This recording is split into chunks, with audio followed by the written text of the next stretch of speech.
up in the Bronx, the Yankees make their mark. It's the winningest team ever. Meanwhile, Joe Torre wants to keep on going and pass the 54 Cleveland Indians and then make sure they don't allow history to repeat. This is the New York City Marriott's New York Yankees scorecard.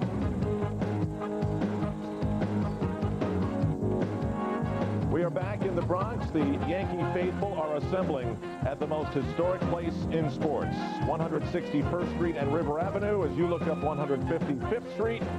And we welcome you back to Yankee Stadium in the Bronx. It's going to be the Yankees and the Tampa Bay Devil Rays tonight. Early rains have gone away, and we think we're going to have clear skies tonight as the Yankee Stadium scene looks beautiful. They've spiffed up the place for the postseason, which begins on Tuesday right here.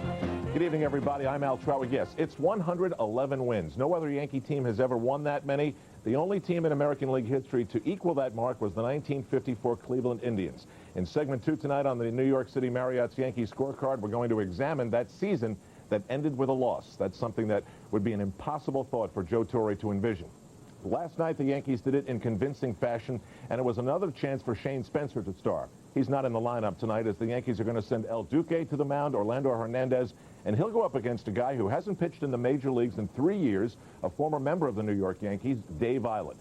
So the scene was last night, the Yankees down 2-0 early, and it was unbelievable that Shane Spencer would come through again.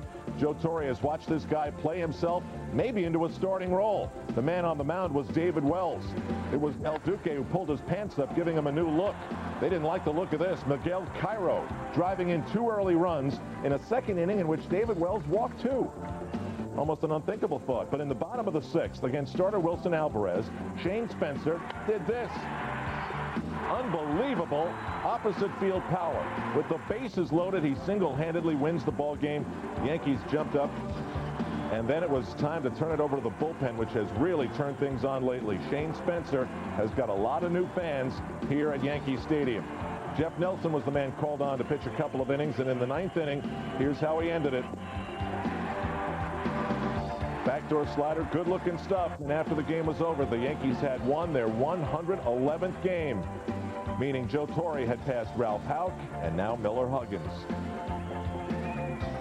Joe, you are now the manager of the Yankee team that won more games. How does that feel? It feels enormous. It really does. I know we have a lot of work ahead of us, but you know, this is completely separate, and just what we've done during the course of this year has been, hate to say unbelievable because it happened, but it's been terrific. Were you thinking about the record? The last inning, they had shots you on the bench. You seemed like you were deep in thought. Oh yeah, you know, even down 2-0, I said I want to do it tonight. I don't want to wait till tomorrow night. And you know, obviously we have to keep doing things, take Boomer out because we reach a pitch count with him and stuff like that. But it's really something. George Steinbrenner called me, and it was funny. He says to me, he says, "What's new? How'd we do tonight?" I said, "Right." But he should be congratulated also because he didn't own the 27 team. Seems like he did, though. Well, yeah, it seems like he's been here a long time. But I'm really pleased, and Nelly gave me the ball after the game, so it's a special night. Where's the ball go? I don't know right now. It's in my pocket, and it'll have a special place in my house. Will one more win mean something to you because that'll break the American League record? It will, but I don't think it'll mean as much as this one tonight. I mean, and to being a member of the Yankees and knowing what the Yankees have meant to baseball and to sports, not only baseball, and to pass the 27 Yankees in wins is I think that's the tops for me. That was Joe Torre last night. So the Yankees stand at 111 wins. They tie the 1954 Cleveland Indians and have 3 chances to break that American League mark against a team that has never won here in the Bronx. Meanwhile, Shane Spencer ties a Yankee record for September rookie home runs. Gordon and Paschal did it way back when. Let's take a look now at the Burger King American League East standings. The Yankees at 111-48, well beyond the Boston Red Sox. And the Yankees, if they can keep that distance, will clinch the division by a wider margin than at any other time in Yankees history.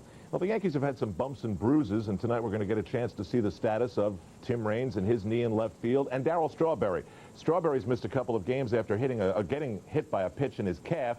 Yesterday, he said he was fine. Joe didn't use him, gave him an extra day, and Joe Torre says he'll play tonight, and he hopes to get Darryl 6 to 8 at-bats through the rest of the 3 games that remain in the regular season. Tonight, as I mentioned, it'll be Dave Eiland going up against El Duque, Orlando Hernandez, and all he has to do is pitch like he did last time out. This guy does not have bad starts consecutively at all. He's got a huge heart. He's got that awesome pitching style that the Cleveland Indians couldn't deal with recently at Jacobs Field. He's a tough lefty, Jim told me, and that's the big difference in El Duque. He's got a lot more confidence in pitching inside to the lefties who dominated him earlier this season. His record is 11-4, the ERA just a shade over 3. He has struck out 129 while walking 51. That's a very good ratio. Dave Eiland at the Durham Bulls, 13-5, an ERA just under 3. Threw a lot of innings as he returns to the major leagues. The Yankee lineup tonight: Chuck Knobloch and Derek Jeter up the middle, Paul O'Neill in right, Bernie Williams is in center, Tino Martinez back at first base, Tim Raines will be in left, Darryl Strawberry's the DH, Jorge Posada will catch El Duque, and Scott Brocious will be at third. So that's an A team. Quentin McCracken is in center field tonight for Tampa Bay. Miguel Cairo, Scott McLean, Fred McGriff, Bubba Trammell, Rich Butler, Aaron Ledesma, Mike Kelly, Mike DeFelice. And remember, this team could be thinking a lot more about their families back home in Tampa with the hurricane than they are focused on this game tonight. When we come back, we're going to show you which team it was that the Yankees tied and why they don't want to have their chapter repeat in their history in 1998. Stay with us. You are watching the New York City Marriott Hotel's Yankee Scorecard. Brought to you by the New York City Marriott Hotels and by the Dime, the bank that's with you all the way. We are back at Yankee Stadium. Tonight it's the Yankees and the Tampa Bay Devil Rays as the Yankees try to gain their 112th win of the season. No American League team has ever done that. It was Rudyard Kipling who said those who don't learn from history are doomed to repeat it. And believe me, this Yankee team knows all about the history of teams that had great players but failed to win. Such was the year in 1954 when the Cleveland Indians took the field and dominated. The Yankees now stand tied with them, but that's the last thing they want to share with that team. Tonight, the 1998 New York Yankees will try to cap off their remarkable season by going after their 112th win, establishing a new mark for excellence in the American League. Watching the countdown has been something.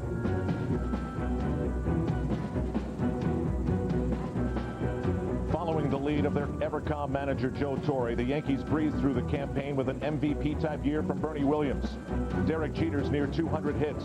There was a career year from third baseman Scott Brocious, and a tremendous starting pitching rotation anchored by David Wells, and including Andy Pettitte with David Cohn. After tying the franchise mark for wins a few nights ago and then establishing a new Yankee win mark of 111 last night, the Bombers have spent the past months waiting for the playoffs. And with the ease and pace they've steamrolled through the rest of the league, it's a foregone conclusion. They'll win the World Series just like '96, isn't it? Not necessarily. In 1954, the Cleveland Indians won 111 out of 154 ball games. They were led by Al Lopez, like Torre, a former catcher. Outfielder Larry Doby was the league's MVP, and infielder Bobby Avila won the batting title, hitting .341. Third baseman Al Rosen enjoyed a career year, batting .300, and the starting rotation featured 2 20-game winners in Bob Lemon and Early Wynn, plus a 19-game winner in Mike Garcia.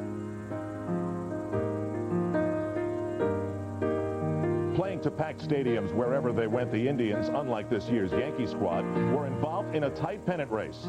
They went 26-6 in August, and on September 16th captured the American League pennant, capping off a tremendous season at the shores of Lake Erie.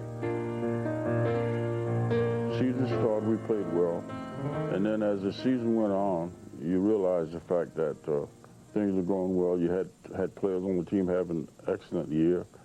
No one had a bad slump in terms of those individuals who were having a great year. So that you recognize and that you realize the fact that you were involved in a thing where you had a chance to win the pennant. Now, the other thing people don't realize is that we won 111 games that year, but the Yanks won 103 games. So it wasn't a thing where it was a cakewalk. It was a thing where we had to fight for every game, you know, to win that many games. After a September doubleheader, the hated Yankees were eliminated, meaning the Indians went to face the New York Giants in the World Series. The Giants were a team that no one thought stood a chance. We were the heavy favorites. Had a very good pitching staff. Had a good defensive ball club, and the Yankees had a good ball club too, and we beat them. I don't know what the record was against the Yankees in all our series, but we were ahead of them. And again, I say the Giants had great pitching. In any series, who has the best pitching is going to win. In Game 1 at the Polo Grounds, Al Lopez sent his ace, Bob Lemon, to the hill. Lemon had been brilliant during the regular season, going 23-7 with a 2.72 ERA. Cleveland jumped out to an early lead, but the Giants came back to tie the game at 2 in the third, and it stayed that way until the 8th inning. That's when Vic Wertz stepped to the plate with 2 men on, and he drove a Don Little pitch to center field that everyone thought would be for extra bases. But Willie Mays made a catch of legend. That seemed to take the heart out of the Indians. They lost Game 2, 3-1, but finally headed back to Cleveland, believing they still had a chance. Oh, I thought we could win. I thought we could win because you're going back home. You got the fans there. You've got a good ball club. You've had some things happen to you that you haven't been accustomed to that year because you never had those things happening like that. But when we went back to Cleveland, I thought that we had a chance. I thought we had a good chance. But in Game 3, just as in the first 2 games, Cleveland had trouble scoring runs. This time it was Ruben Gomez who shut them down 6-2, and the Indians would hit just 190 in the series. Bob Lemon started for them in Game 4 on 2 days' rest and tried valiantly to keep them in the game. But by the time the Indians had scored 3 in the 7th, the Giants already had a 7-run lead. New York would go on to win 7-4 in 4 games in one of the greatest upsets in World Series history. It left the Indians with the greatest single-season win total in AL history, with absolutely nothing to show for it. Unfortunately, not a good memory is you lost 4 straights in the World Series. I don't think too many people thought that would happen. Maybe we would have gotten beaten, but not 4 straights. You're going to win at least 1 or 2 games. That was very disappointing. I think almost everybody in the country were betting on us to beat the New York Giants. I don't think we were ever able to get it going again after we won that 111 game, because we won the 111 game on a Sunday. And, as I said before, the media remind us that who had the record. And as I said before, fans, of course, competition-wise, between the Yanks and us were great at that time. And you sort of, I relaxed a little bit. And when it came time to World Series time, I don't think most of us was quite up for it at that particular time. The lesson? Forget the number of wins along the way. Just win the last game they play. To win 111 games, you had to be on a high for a long period of time. And I think after winning 111 games, I think there was a little low. Now, to get back to that high wasn't that easy, and I don't think we ever got back to the feeling that we felt during the year when we were breaking the record. Breaking records is always good for a sport, but you can't compare the players or people in any generation, in any line of endeavor. You have to compare how far they stand above their contemporaries. As far as the Yankees go, I'm pulling for them. Naturally, I'm an American leaguer. I want them to go ahead and, if the Indians are eliminated, I want the Yankees to win the World Series. The work of producer Bob Luwani. Now, a young George Steinbrenner was one of the Cleveland Indians fans in 1954, so his heart was broken like everyone else, and maybe that's one of the things that has hardened him to live by the win or else doctrine. As we come back on the MSG pregame show known as the New York City Marriott's Yankee Scorecard, we'll get an update from the MSG Sports Desk. Later, it's Dave Island against El Duque.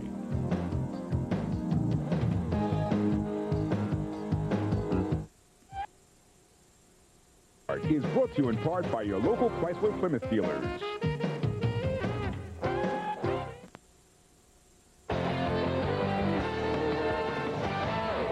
Hoffman back at the MSG Sports Desk. It's a 3-game season for the Mets, and it all starts tonight in Atlanta. Now, starting pitchers will be critical all weekend. And in Game 1 at Turner Field, it'll be Rick Reed against Bruce Chen. Now, for his career, which only dates back a couple years, Reed is 2-1 against the Braves with a 3.83 ERA. But he has not pitched well lately, 0-2 in his last 3 starts. But in his last outing against Atlanta, he did strike out 11 and 7 2/3. He got no run support. It was a shutout loss, but a fresh slate tonight.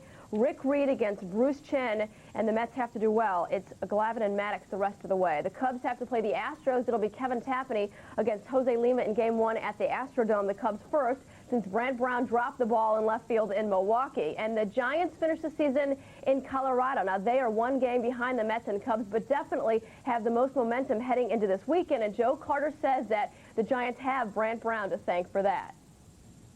Things like that happen. But at the time, they had it up on the Jumbotron in between innings, and we were going out. We were ahead of the Pirates 3-1 at that time. And then we see the ball go up, and we turn around, well, the Cubs won. And they say he dropped it, and the fans go wild, Dusty go wild. And, I mean, from that point on, it's like, hey, guys, you know, we have a chance. I mean, we can make a race out of this thing. It seems like everything is falling our way, and we're going to try to make the most of it. And like I say, yesterday's game, to win that game was very important. And now we've come back, and you know, this is like I say, this is the fun time. The Cubs say if they need a win on Sunday, they will use Kerry Wood for about 3 innings. More as we look forward to Yankees baseball after this. The Angels are just about out of it. Texas has guaranteed themselves of at least a tie in the American League West. With a win tonight or an Angels loss, they are in. It'll be Indians Twins for 3 this weekend, and now Cleveland finally has something to play for. They are only 1 game better than Texas, and after cruising for most of the season, they need to win a few more games to clinch home field and avoid the Yankees, so they have something to play for against Minnesota this weekend. We will take a quick break, and when we come back, Al Trotwig and our crew out at Yankee Stadium will rejoin you. Enjoy Yankees in Tampa Bay next on MSG.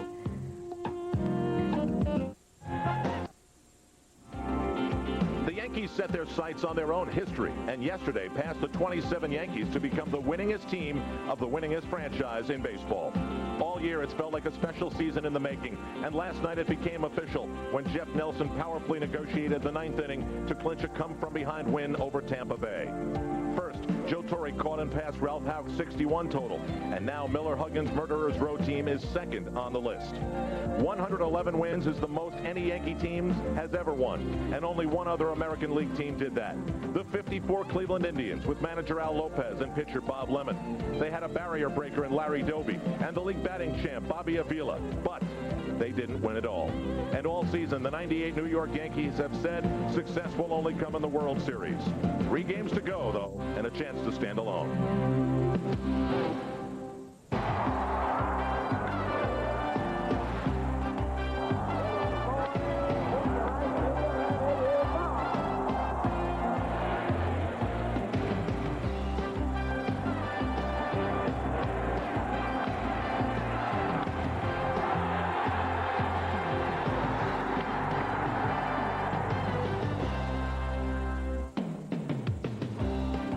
MSG is the network for New York Yankees baseball, and tonight, under the lights at the most historic place in sports, it's the New York Yankees and the Tampa Bay Devil Rays. Just 3 games to go now in the 98 season. It'll be one-time Yankee Dave Island pitching for Tampa Bay. Meanwhile, it's the last tune-up before the postseason for El Duque, Orlando Hernandez. Well, good evening, everybody. We all know the postseason begins right here in the Bronx on Tuesday night, but we're not quite sure as things are developing here late in the season which team the Yankees will play. You see, the Indians are fading. The Yankees beat them 3 out of 4. The Rangers are rising, and now they trail Cleveland by only a game. Remember, the Yankees will face the team with the lowest winning percentage other than a team in their own division, which is not going to be Boston, obviously, because they have had the 2nd best record in the American League. Meanwhile, you remember the game the Yankees played in Tampa when Joe Torre scolded the team for maybe losing their focus? Here's the response. He knows how to push their buttons. They've won 7 of their last 9. They are 1 win shy now of the American League wins record, plus the bullpen. A concern just a couple of weeks ago. All they've done is allow no runs in the last 17 innings. Well, we hope you enjoyed our focus earlier of the 1954 Cleveland Indians. They're part of the pregame focus here upstairs with Jim Cott and Ken Singleton. Guys? Thanks a lot, Al. You talk about coming to Yankee Stadium, and you never know what you might see. Seems like there's so much history made here, and this year we kind of take a casual attitude about these Yankees because every night they win game after game. But if they win tonight, we won't hear much about those 1954 Cleveland Indians anymore. Well, we heard a little bit about them last night because that was a record that the Yankees tied by winning their 111th game. And last night when Jeff Nelson struck out Randy Wynn to end the ball game, the Yankees indeed had 111 victories, a new club record, and it ties the American League record. And if they can win tonight, well, they would break the record of the Cleveland Indians of 1954. They had an excellent ball club, and like the Yankees, they had good starting pitching. A Hall of Famer in Bob Lemon and another Hall of Famer on the mound in Bob Feller. Notice how he gets the ball back. That happened very often for Feller, who was a hard-throwing strikeout-type pitcher. All right, and the Yankees, to compare to the other teams, are not going to catch the Cubs, but if they win tonight, they can say no other American League team has ever won 112 games. As Al mentioned, a final tune-up for Orlando Hernandez. We'll also see Andy Pettitte in the ball game tonight. We'll have it for you on MSG when we come back after these messages.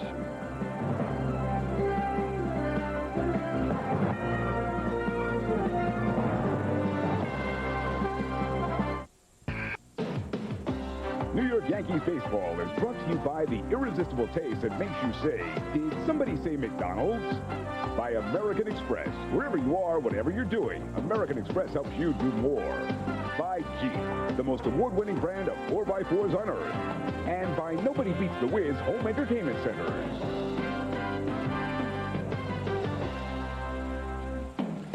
Could be another record-setting night at the stadium as Orlando Hernandez, who a little over 3.5 months ago made his Major League debut against these Tampa Bay Devil Rays. He's looking for win number 12 in his 21st start. And the rest of his pitching line equally impressive.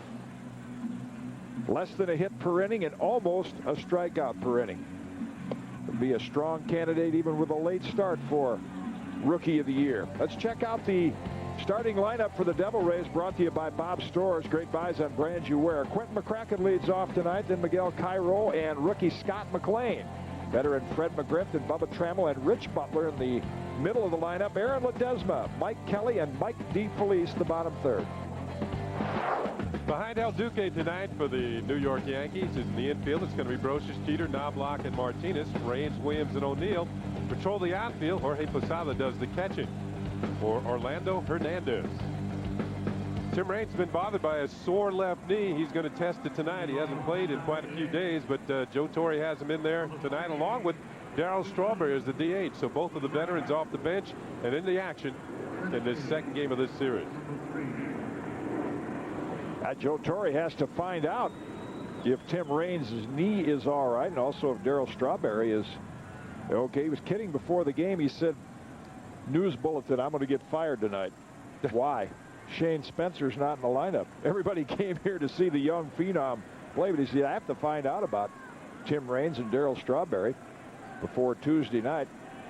The speedy Quentin McCracken steps in. And a swinging strike to start the ball game. Spencer will sit tonight just to see if Raines and Strawberry are healthy enough to give it a go on Tuesday night. I'm sure Joe will be tempted regardless to start Shane Spencer in that game, especially from the psychological standpoint. He hit so many home runs on the nights David Wells pitches, and Wells will pitch Tuesday night. That's outside 1-1. At least 4 of them, if I'm not mistaken. Half of his home runs.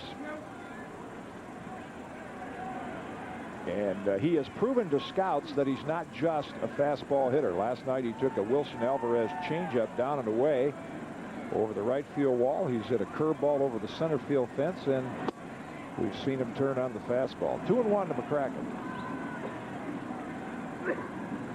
Cracken's had a heck of a year, an all-time record for hits by a first-year expansion player. Kitty, you mentioned he was out of Duke University. Took political science and history. That was his major there. Graduate of Duke. That's on the corner, 2-2. Check out the scouting report on El Duque. Yes, he will have some hooks for the Devil Rays. Going for his 12th win since his debut on June 3rd against the Rays. And the Yankees are 15-5 in his start. So he has been very, very effective. And you toss in that he's 7-1 in the minors. He's had a heck of a year. 20-game winner because of that right there. Outstanding curveball, and he has made a lot of improvement in handling left-hand hitters as he did there to McCracken. Well, this is the first curveball that he shows him, and it's a good one. Oh, right underneath the swing, and he's out of there. McCracken over the top, back to the dugout. You mentioned hooks for the Devil Rays, and that was a good one. Andy Pettit, accustomed to seeing him on the bench, but those of you not aware of the Yankees situation, he's going to pitch a couple of innings out of the bullpen tonight. And I still think the percentages say he will start game 2 on Tuesday night. As Al Troutwig pointed out in our open, the Yankees at this stage don't know who they're going to play because Cleveland has been sliding and Texas has been on fire. And on the hands, grounded out towards short. Jeter will gobble it up and toss out Cairo. 2 quick outs in the Tampa first. Gives us a chance to identify our umpires tonight. Brought to you by NAM, National Arbitration and Mediation, most timely, cost-effective way to settle your legal disputes. Honest John Shulock. He give you a good, steady strike, consistent strike zone, whether you're a hitter or a pitcher. He's behind the plate. And then Tim Cheetah, Brian O'Nora, and Rick Reed round out the crew. Our first look at Scott McLean, 6-year minor leaguer that the Tampa Bay Devil Rays plucked off the Baltimore Oriole roster. Looks at a curve for a strike. And outstanding athlete. That one hit you see, I'm sure he called home that night. It was off Randy Johnson back in May when he was called up. 1-1. And McLean, 6'4", 210. Outstanding football player in Southern California. Turned down a scholarship to go to Southern Cal as a quarterback to play baseball. 1-2. Good numbers in AAA. 34 home runs, 109 RBIs, and in addition was voted the best fielding third baseman in the International League. So the Devil Rays think they might have a player here. Wild straight back in the fastball. 1-2 to McLean. You know, Randy Johnson earlier this season with Seattle, a lot of people feel that he cheated that ball club, and now that he's over with the Houston Astros, he's turned it up a notch or 2. Yeah, I think that's an excellent point. I think that has happened, unfortunately. Right center field looped out there. Looks like it's going to fall for a hit, and it does. So McLean gets his second big league hit, a 2-out single here in the Tampa Bay first.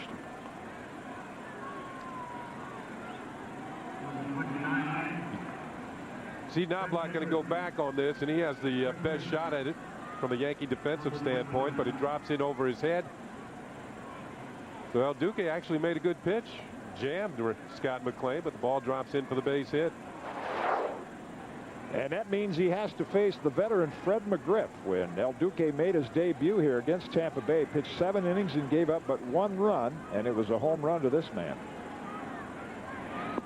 Blocked by Posada, ball 1. McGriff's been swinging a hot bat of late. He's 12 for his last 23. That's over a 7-game period. And right now he's tied with Yogi Berra, 47th all-time home run list with 358 career home runs. The crime dog. Kirby Puckett gave him that name. A lot of people think that's high in the air to center field, but not very deep. Bernie Williams is there. And he's going to put it away. Yankees going for win number 112, would be an American League record. They're coming to bat against former Yankee Dave Island when we come back.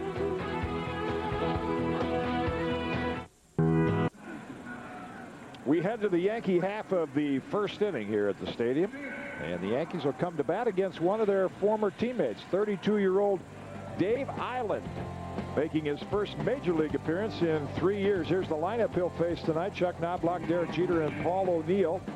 Bernie Williams will try to have a big night and get that American League batting lead back. Then Tino Martinez, Tim Raines, and Darryl Strawberry for the first time in a while. Posada and Brocious at the bottom. Let's check out the Devil Rays defensively. It's McLean, Ledesma, Cairo, and McGriff in the infield. In the outfield, it's going to be Butler, McCracken, and Kelly. DeFelice will do the catching for Dave Island tonight. Last night we saw John Flaherty behind the plate. Tonight it's going to be Mike DeFelice, and he has a strong arm as well. There's the 32-year-old veteran, Dave Island, and Mike DeFelice. You mentioned his strong arm. Kenny second only to Pudge Rodriguez in throwing out base runners. Those numbers at AAA Durham, this guy has made 225 minor league starts in his career. And you see the numbers he compiled there. Good control. In his big league career, he is 6-15 and won his first game as a member of the Yankees back in 1989. He's 32 years old now? 32. He's one of those guys that wishes they had a pension plan for minor leaguers. Well, he played for the Durham Bulls this year. Wasn't it Crash Davis who spent all those years with Durham? That's it. Quite a baseball city. It's AAA city now for the Devil Rays. First pitch to Knobloch was a ball, as is that one, 1-1. I played in Durham for about a month and a half, but it was A-ball then. It was in the Carolina League. The city's grown. Get AAA ball now. Nice new ballpark.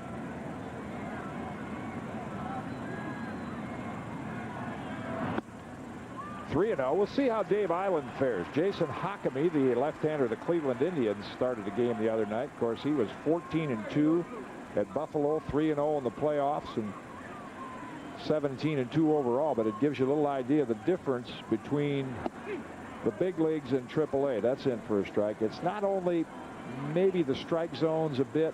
The hitters, you pointed out, lay off pitches that hitters in AAA ball swing at. Biggest jump in the minors from AAA to the major leagues. You go A, AA, AAA, big leagues. Whoop, big jump. Yep.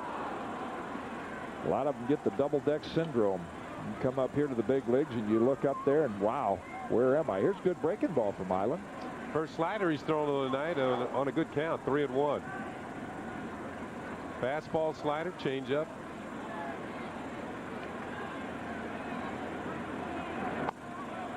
And Knobloch fouls that out of play. The nerves won't be there for a pitcher like Dave Island. He's pretty well aware of his situation at 32 years old. Relaxing on the bench, David Wells, 5 innings last night to tune up for Tuesday. Just a matter of who he's going to face. Will it be the Texas Rangers, or will it be the Cleveland Indians who just left here? We'll have to wait out the weekend to find that out. Making some fans behind the dugout. On the edge for a strike. Knobloch knew it, walked away, and Island comes back from a 3-0 count to strike out Chuck Knobloch. Made some good pitches. Target's right there. He's going to hit the target. Knobloch looking away, and the fastball's in on the inner half. Once again, another look at it, a little tighter shot. And you can see DeFelice didn't have to move the glove very much as Dave Island shows his good control. Check out our Marriott Marquee pitching matchup and how they've done at Yankee Stadium. Dave Island, who has not pitched in the majors since '95 as a member of the Yankees, was 5-4 here. El Duque in his rookie year has had quite a run, 7-1 with an earned run average of just 1.74. Derek Jeter rips it inside the line, down into the corner, and he's going to have a standing double.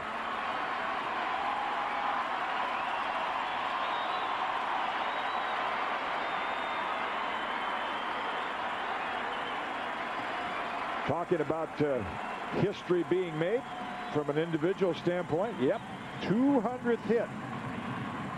Always a goal that hitters shoot for. Well, that shows consistency. The fact that you're a 300 hitter. Jeter's been around 320 all year, and there's the ball for the souvenir for Derek Jeter. First time in his career, 200 hits in a season. And this was no cheapie. A rocket down the third baseline that McLean could hardly move. And it's a double for Derek Jeter. Gene Monahan gets to handle a lot of important baseballs, the Yankee trainer. You guys get their first hit or any kind of a special hit like this. He's the keeper of them. Here's O'Neill.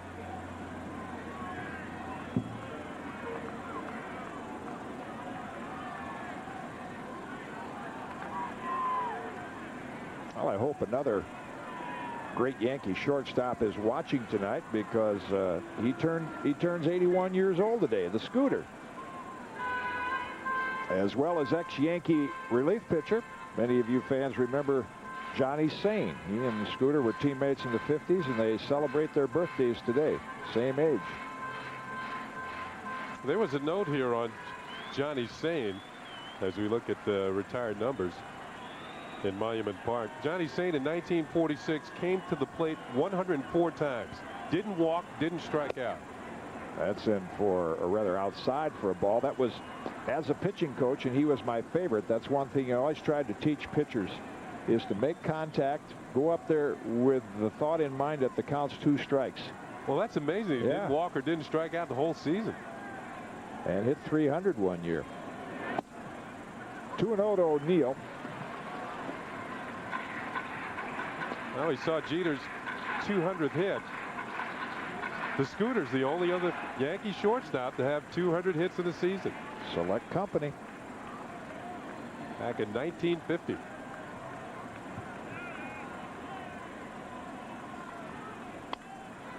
Pulled foul, and the count is 2-1. The impressive thing about Derek Jeter in his 3rd full season, we mentioned last night he has scored more runs in his first 3 seasons than any shortstop in Major League history, is in every hitting department he has improved. Batting average is higher. He's got more hits, more home runs, more RBIs, more stolen bases.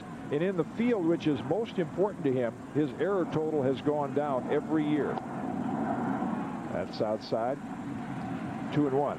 He has, in his rookie year, made 22 errors. Last year he made 18. This year he's only made 9. So every year he continues to get better and better. Of course, in that 1950 season, the Scooter was the MVP in the American League. O'Neill draws a walk. Jeter will get some votes. I don't think Derek is going to win it. There's just too much balance on this Yankee team to think that one man really carries the team. But he will get some consideration. I would certainly expect a top 10 guy. And tomorrow we're going to announce our MSG Player of the Year. Could it be Derek Jeter? We mentioned the other night there's certainly a lot of deserving candidates. One guy stepping in right now. Now Mo Vaughn in Boston, 1 for 1 with a couple of RBIs. He came into the game about a half a point ahead of Bernie Williams in the batting race. Both at approximately .334, but Vaughn percentage points ahead of him. That'll help catch up.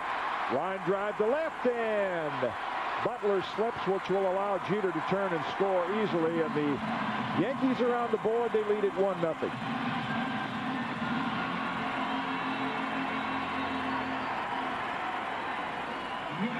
Now, we've talked about Bernie Williams and his ability to hit. Larry Rothschild, the manager, looks on, and Bernie's on at first base with an RBI single. His 96th run batted into the season. And for Jeter, 125 runs scored, which happens to be the same amount that Scooter scored in his MVP season.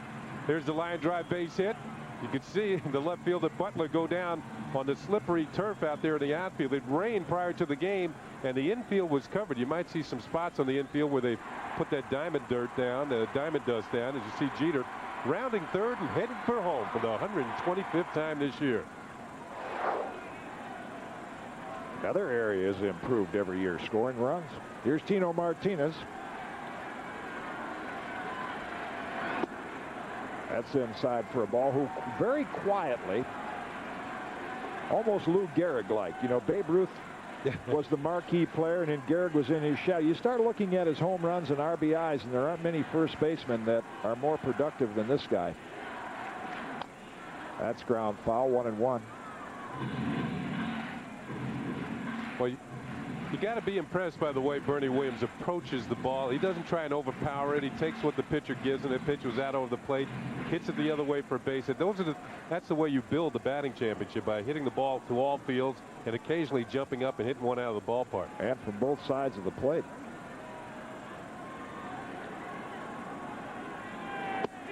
Breaking ball is in, and it's 1-2 to Tino.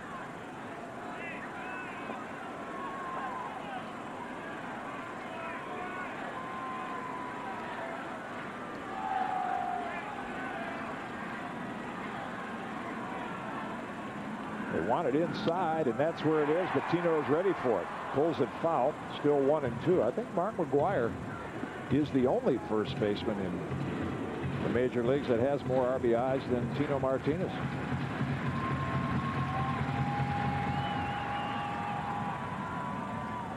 Plenty of fans here.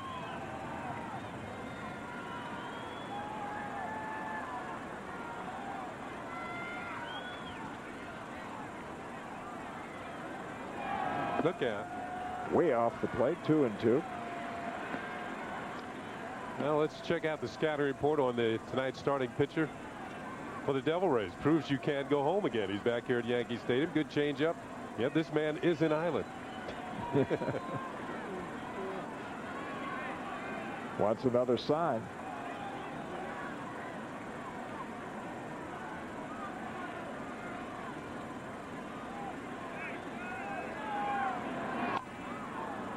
Off-speed pitch, fouled at the plate. We're talking about the batting race, and it's nothing strange to have a Yankee and a member of the Red Sox fighting it out for the batting title. Of course, Wade Boggs is in the ballpark tonight, not in the line. He was in the original lineup, but a little stiffness in the knees. He's a scratch. Might see some action tomorrow. It was back in 1986 when he and Don Mattingly battled for it. And Boggs ended up winning the title by 5 points.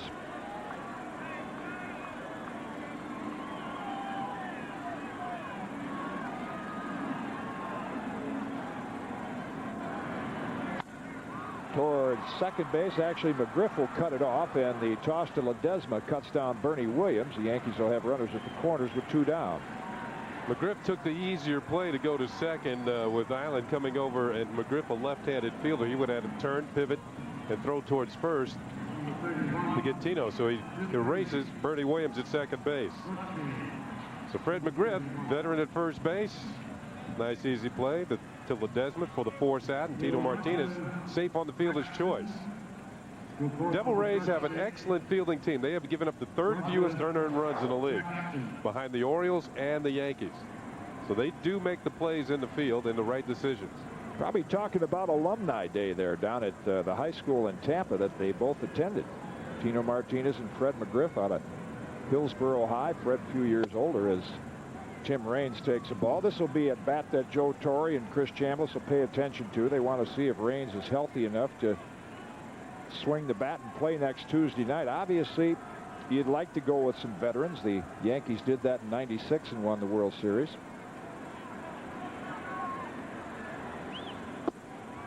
Did he check in time? Yes, he did. It's 2-0. But if they're less than 100%, particularly in this first go-around, you can change your roster after every series. Why, you might see Joe Torre ride that hot hand to Shane Spencer. Strawberry's the DH. He waits on deck. And we'll update you here on our Yankee game. Of course, the big matchups tonight all around baseball. Hit sharply right at Cairo. The second baseman tosses to McGriff. So the Yankees are retired in the first. They strand a pair, but it was Bernie Williams' RBI single that got the Yankees on the board. After one, they lead it 1-0. Yankees off to an early lead, trying to establish a new all-time high in wins in the American League. And there's just 2 left in the regular season. You can catch the action as the Yankees close out the regular season against these Devil Rays. Tomorrow will be a 4 o'clock start. Sunday the 27th at 1:30. Tomorrow all fans receive a 1977 World Series replica pin. Compliments of Chase Manhattan Bank. Tickets still available at the stadium windows, on the web. Ticketmaster as Bubba Tramble, the Tampa Bay designated hitter, takes the ball. Dozen homers and 35 RBIs. The Devil Rays last in, or close to last in, most categories when it comes to scoring runs and hitting in the American League. Larry Rothschild, a former pitcher, has kind of built his team around pitching and defense. That's a little high. I guess I was waiting for John Shulock to throw up the right arm, but a bit high, and it's 3-0. It'd be interesting to watch the next few drafts of the Devil Rays, and you know, if there's a top-notch pitcher, I think you always got to take him. Swinging on 3-0, and a nice favor for the Yankees as Posada puts it away. What a gift that is if you're a pitcher. You can't find the strike zone, and you get a nice little pop-up on a 3-0 pitch. Leading off the inning. And you're down by a run. Unless you're going to hit the ball out of the park, it'd be best to take a pitch like this and make the pitcher work even more. Posada right there. Good form. One hands it. I was saying about the Devil Rays, if you always have a top-notch pitcher, I would think, unless you got somebody who Well, as an everyday player is about ready to step into big leagues with maybe a month in the minors, I think you got to take a good arm just about every time. Which is what the Devil Rays did. Here's Rich Butler, left-hand hitter like his brother. His brother, Rob Butler, performed for the Toronto Blue Jays, member of their 1993 World Championship team, both Canadian-born, and Rich has been up a few times this season with the Devil Rays. Quick update from Atlanta. The Braves have taken an early 2-0 lead against the Mets. Fouled straight back, 1-2 to Butler. Yeah, I think the point you make, Kenny, about starting with pitching, good foundation, but the Yankees are a great example, and we will illustrate that for you graphically here as the game goes on. A great combination of having pitching and hitting and fielding. That's why they've won 111 games. Pitching gives you some respect and gives you a chance to win, but you have to have all parts of it to really have a dominant season like the Yankees have had. Tapped out toward the mound. El Duque, excellent fielder, tosses to Tino Martinez in time, and there are 2 away in the Tampa Bay second. Well, Kenny, you mentioned he's an excellent fielder. We've seen El Duque range from line to line on softly hit balls and get there quickly. One of his first starts, we saw him run over near the Yankee dugout on a pop foul ball, as if he was going to make the play himself. He is even though he is a pitcher, you don't think of pitchers as position players. He is a position player out there in the mound. And that's good for any young player to look at. There's always a place for you to help out your team as a pitcher, backing up a base. Nice soft hands. Almost looked like Jeter following that ball right in the glove. Good curveball. In for a strike. I think in a pinch he could play shortstop or center field if he had to. Fortunately for the Yankees, he doesn't have to with that guy there. Popped up second base. Knobloch is there, and El Duque will have a easy 1-2-3 second inning. He's pitched 2, given up 1 harmless single. Yankees have a 1-run lead. Back on MSG after this. Hey. New York Yankee, possibly record-setting baseball, brought to you in part by your local Chrysler Plymouth dealers.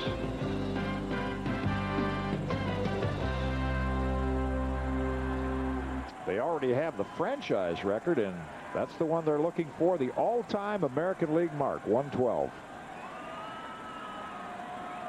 Darryl Strawberry, first action since Monday night, will step in against Island. And that's outside for a ball. Darryl was hit on the left calf by Cleveland starter Charles Nagy, and then had to leave the game in the 7th inning as it tightened up.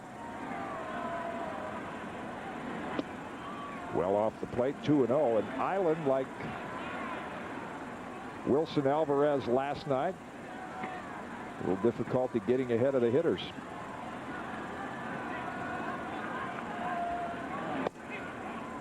That's on the edge, 2-1. Yeah, the difference between Wilson Alvarez and Island, though, is about maybe 8-9 miles per hour. Yeah, when you got the power like an Alvarez, you can come back from hitters' counts, but not if you're Dave Island.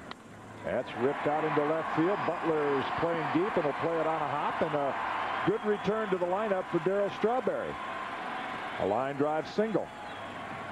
Island does have some movement on his fastball. It tails away from the lefties, and Darryl, with a good piece of hitting, just goes the other way with it and slams it into left field for a base hit. The setup by DeFelice is low and away. The pitch is almost to the glove and moving that way. So Darryl, as I mentioned, a good piece of hitting, just strokes it into left center field for a base hit. And there's a man on to start the second. We were talking about Shane Spencer last inning, and I think one thing that Shane has going for him, besides a hot bat, nobody knows him that well. Good point. There's for a strike to Posada. All the video that the other teams have of him hitting home runs and line drives all over the ballpark, so they don't really know how to pitch to him. One thing I like about him is he doesn't swing at too many bad pitches, and he gets himself ahead on the count. Then when they come to him, he's ready. Outside 1-1, and flashing some pretty good forearms there. That gives you an idea why he hits the ball so hard and so far with that short, compact swing. Got those Popeye forearms.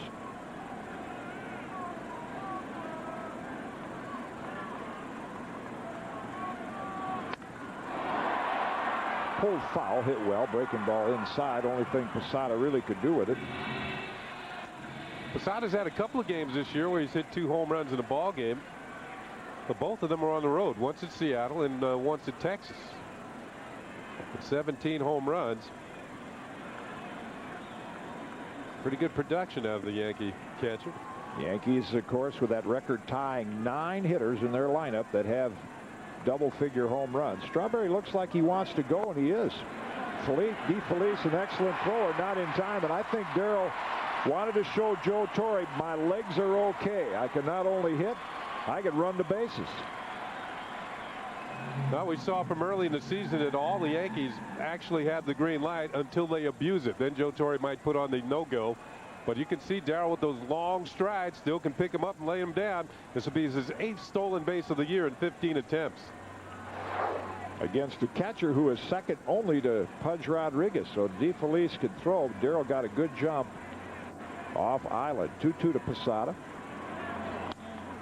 In the air to left. Let's see. Strawberry's going to tag. It's hit. He's just going to bluff. Not deep enough for him to advance. And disappointing at bat, I'm sure, for Jorge Posada. He would have preferred to pull the ball and advance Strawberry to third base. That's the first out of the inning.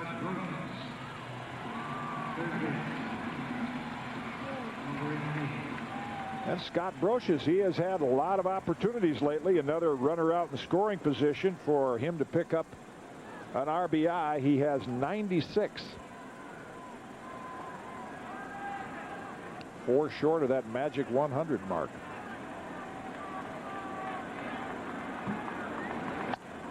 Toward first base, McGriff is there. And he'll take it himself. Brocious retired in 1 pitch as Strawberry advances to third, and there are 2 away. Kenny, you're going back to the point about playing Shane Spencer, and a former teammate of mine, a good friend, Gene Tennis, is an example of that. When the Reds played the Oakland Athletics in 1972, the Reds didn't know that much about Gene Tennis. In their scouting report, what they did know said pitch him inside. Well, if you faced him in the American League, you knew, that's not where you pitch him. And, of course, he hit 2 home runs his first 2 at-bats in the World Series and went on to be the MVP in that World Series. And Shane Spencer has hit a home run off about every kind of pitch you can throw him. Fastball, curve, and change. He's hit 1 to right center, 1 to center, and 1 to left here at Yankee Stadium. Knobloch, a strikeout victim, his first at bat, takes ball 1.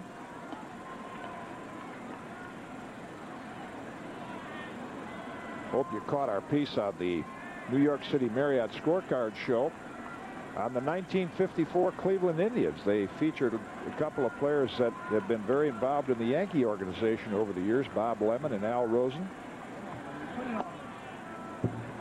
That's low, 2-0. Hall of Famer Larry Doby, Bobby Avila, the batting champion. Fireballing Bob Feller. That's the core of the team that the Yankees are trying to surpass. Even had an ex-catcher managing that team like the Yankees do. That was the senior Al Lopez. Sharply to second base, but Cairo is right there to gobble it up. Strawberry leads off with a single, steals the base, but the Yankees can't convert it. We've played 2. Yankees lead it 1-0.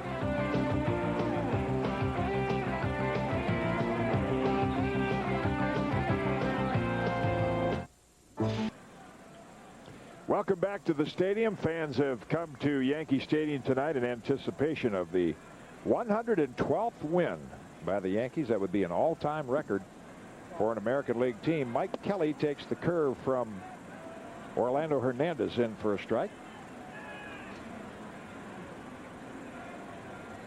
Mike, an original Atlanta Brave. That's who drafted him. High expectations coming out of Arizona State. Now gets a chance to play every day. That's ground foul, 0-2. 10 homers, 31 ribbies. I believe he spent some time with the Cincinnati Reds for a while.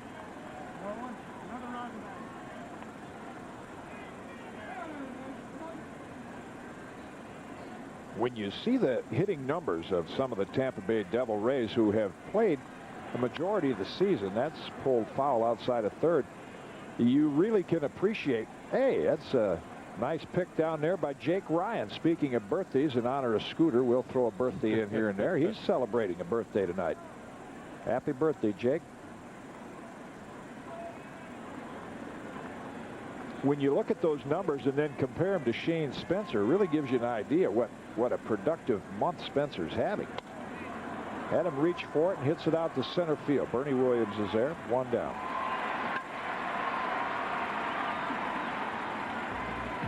New York Yankee baseball is brought to you in part by American Express. Wherever you are, whatever you're doing, American Express helps you do more.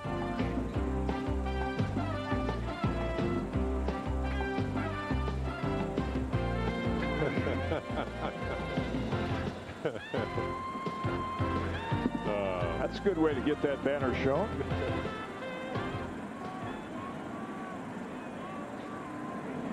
That'll bring up Mike DeFelice, the Tampa Bay catcher, batting ninth. And takes strike one. Well, he mentioned the Devil Rays have some good defensive catchers in DeFelice and John Flaherty, but offensively, the numbers aren't very good. DeFelice hitting at 224. Flaherty's underneath that. That's why they each batted ninth. Knobloch with the backhand play behind second will throw out DeFelice. Nice play. And there are 2 away in the Tampa Bay third.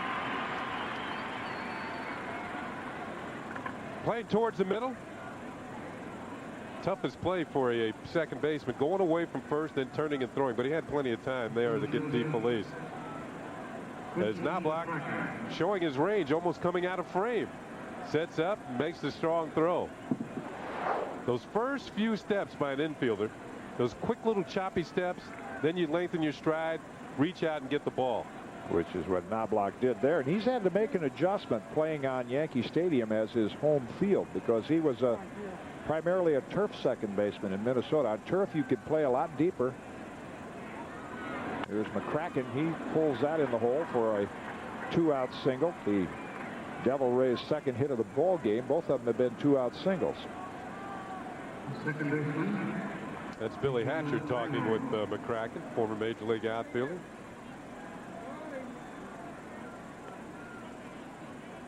Hatch started out with the Houston Astros.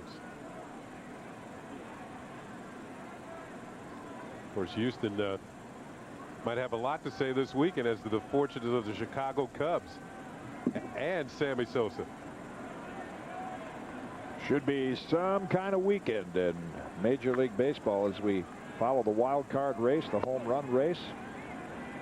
Batting title on the line with Bernie Williams and Mo Vaughn. Cairo takes low for a ball. I mentioned last night, Cairo's kind of tough to strike out, only once every 12.5 times up. And the way he uses that split grip, he's the type of guy who could fit well in the second spot in the order. Raise his average a bit, move the ball around. He's hitting 268. That's not bad for a guy who hasn't been in the major leagues very long. It's the kind of hitter you want there. And he tried to do it there, fouled it out of play. You're talking about Billy Hatcher starting out with Houston. But he was a teammate of Paul O'Neill, and did he have some kind of World Series when Paul O'Neill and Billy Hatcher were a member of the 1990 Cincinnati Reds? I think Billy Hatcher hit about I think he hit about 500 that.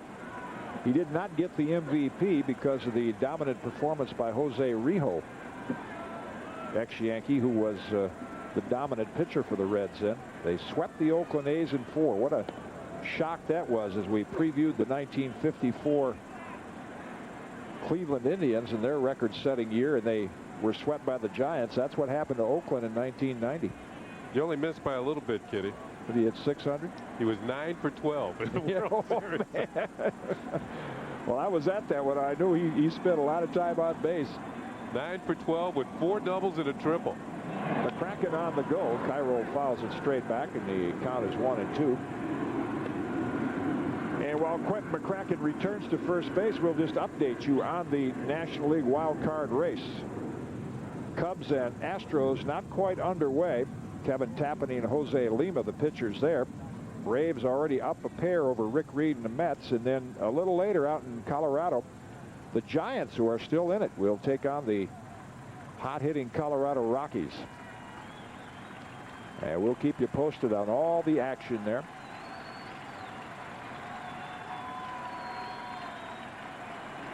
McCracken on the go again. Posada will have no chance on that breaking ball that was well out of the strike zone. So the Devil Rays have a runner in scoring position.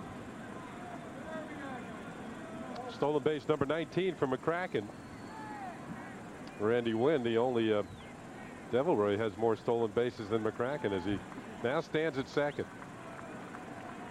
And a quick bulletin from Houston. The Astros have matched the Braves to help out the Mets. They lead the Cubs 2-0. Outside, count is full to Cairo. Derek Bell, talk about the killer bees. You think of Bagwell and Biggio, and then they come up with Derek Bell, who is another outstanding all-around player, to go with Moises Alou. Gives you an idea how good the Astros are. Bell hit a 2-run homer in that one. You might want to throw in Sean Berry, who's having a pretty good year in those bees. Solid team. Looped out into center field. Bernie Williams will have to play it on a couple of hops, and the Devil Rays will get on the board. 2-out single, stolen base. And a base hit by Cairo, his 46th RBI, and we're tied at 1. Well, each game I've seen Cairo, he's batted down in the lineup. But tonight in the second spot, and he picks up the base hit. Well, actually, this is the 46th time that he has started in the second spot in the order. And he delivers right here. See how that split grip, he was able to bring the barrel of the bat through even on an inside pitch and force that ball off of him in the center field for the base hit. Which gives you a good idea of what a valuable number 2 hitter he can be when you could take a pitch inside like that, hit it the opposite way. I think one of the best in the last 3-4 decades of doing that was former MVP shortstop for the Pirates and Dick Grote. I mean, you could throw it at him and he could hit it to right field. Here's Scott McLean. Spent the year at AAA. Cairo's on the run. Quick release by Posada, and he's got it. Got a nice pitch to throw, and Jorge executed it perfectly.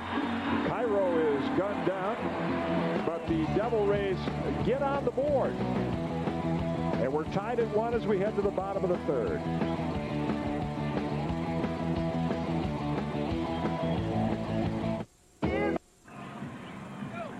Tied at 1 as the Yankees seek their 112th win. Let's check out the Delta Airlines upcoming schedule. Not much left. Tomorrow we'll start with our New York City Marriott's scorecard show at 3:30, and then Sunday at 1 o'clock. Of course, Sunday is the tribute to Joe DiMaggio, last regular season game on the schedule. David Cone, still with a shot at 20 wins, will pitch tomorrow afternoon for the Yankees. Hideki Irabu will start the game on Sunday. And of course, on the pregame show tomorrow, we will announce our MSG Yankee of the Year. This guy here's a candidate. Derek Jeter, double in his first at bat, takes a breaking ball on the corner, strike 1. A lot of competition for that award this year. You could pick any one of 5 or 6 players and not go wrong. 1-1, pitches low.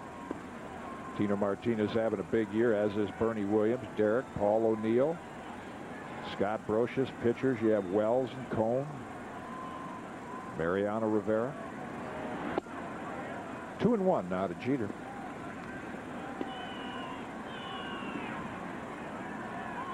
Have to check the box score and see how Rodriguez and Griffey did last night. The Rangers thumped the Mariners 9-3, but that's fouled straight back. I think that Derek Jeter and Chuck Knobloch may have taken over the American League lead as far as scoring runs as a tandem.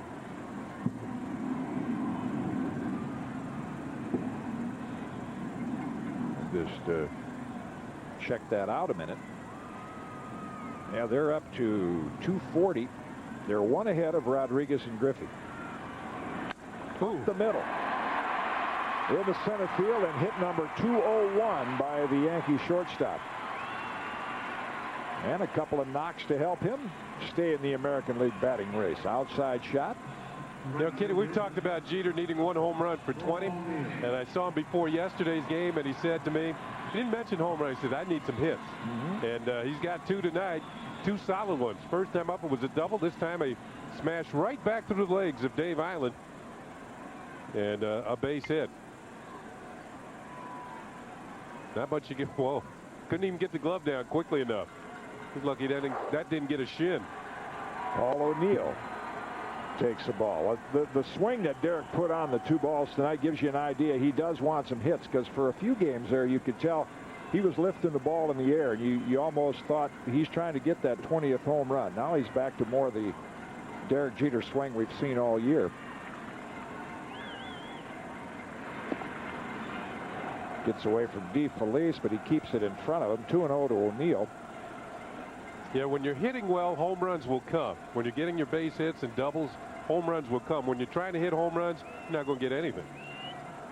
I can't remember any home run hitter really saying that they consciously swung and tried to hit a home run. Most of the time, hitters just try to hit the ball hard and drive it.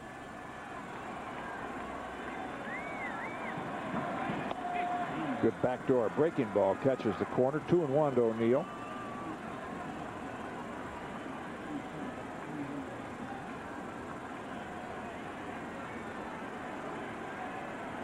Mets have picked up a run now. They trail 2-1 in the 3rd inning.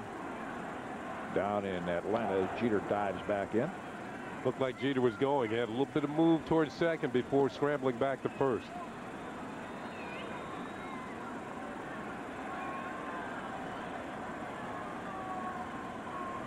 Already with 30 steals this year. Has only been caught 6 times. Great percentage. O'Neill gets tired of waiting. Paul also top 10 in the American League in hitting. Too far back to win the batting title. Came in hitting .318, but Jeter has upped his .324 average a couple of points to get into the 3rd spot. And a good hitting count for O'Neill, 3-1. Good running count for Jeter, too. You would figure O'Neill would hit a ball hard somewhere if he got a good pitch to hit. 3-1. Now, this is a count that Joe Torre manages, and it's quite a change in the game versus years ago. You always allowed a hitter on 3-1 to pick out his pitch and hit it. If he didn't want it, he took it. But Joe has used this count a great deal to hit and run. There goes Jeter, and the pitch is outside, so O'Neill doesn't have to swing and draws a walk. The Yankees have runners at first and second, nobody out. That's where he could trust the discipline of Paul O'Neill. On a 3-1 count, send the runner.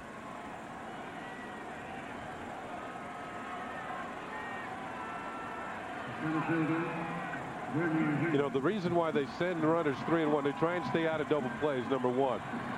You have those outs erased one at a time. Managers like to protect those things like golden eggs. Don't want to give up those outs 2 at a time. And the hit and the walk gives the Yankees first and second, nobody out. And Bernie Williams, already 1 for 1, steps in.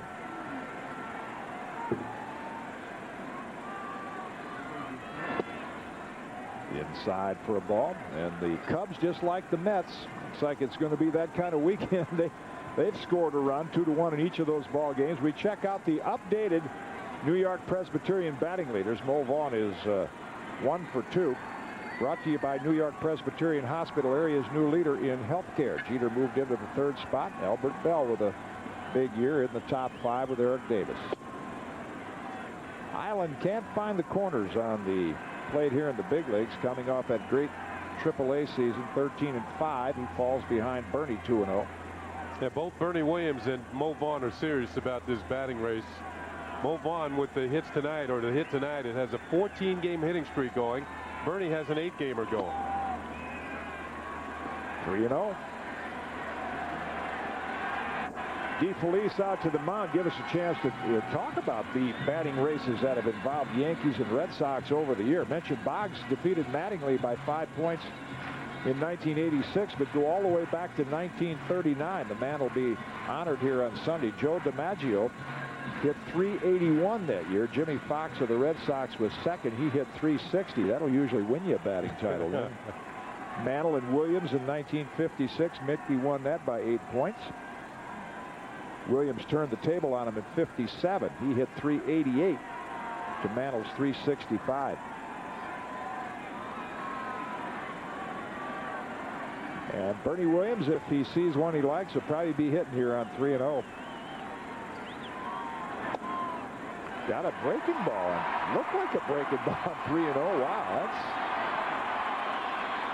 with Tino Martinez waiting on deck. That's not a lot of faith in your stuff, I guess. Rick Williams, the pitching coach, is going to make a trip to the mound because the Yankees have him loaded with nobody out. Here's that last pitch. It looked like a slider. He was trying to hit the back door with it. Forgot to bring the key. Slider or a changeup, but it didn't look like a good fastball.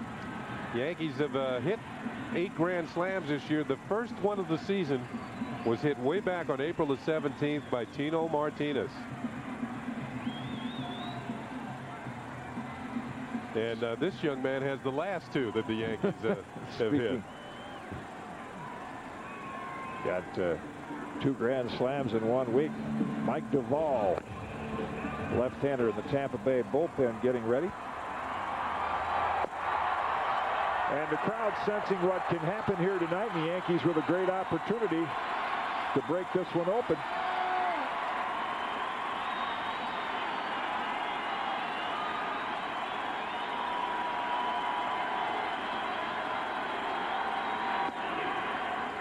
In at the knees for a strike.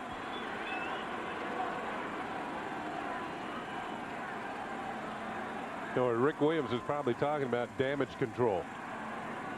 You know, try and get yourself a ground ball here. You're going to give up 1 probably. Reaches, hits it toward McGriff. They will take the sure out as Jeter scores. Credit Tino Martinez with an RBI on the force out. And the Yankees take a 2-1 lead. That's almost an instant replay of Tino's first at bat when he forced Bernie Williams at second, but this time he will get a run home as Derek Jeter will score from third base, give the Yankees a 2-1 lead. There's the force of Bernie Williams. Ball not hit hard enough to turn 2 as McGriff, the very same play that he turned in the first inning.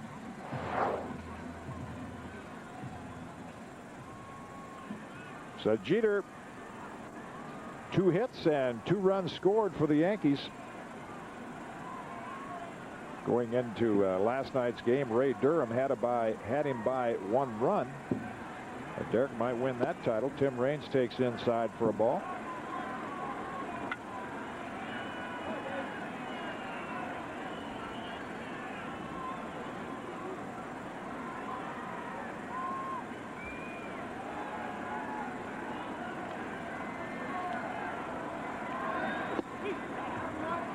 Hit for a strike, 1-1. Yeah, Tim Raines knows something about leading the league in run scoring. He did it twice.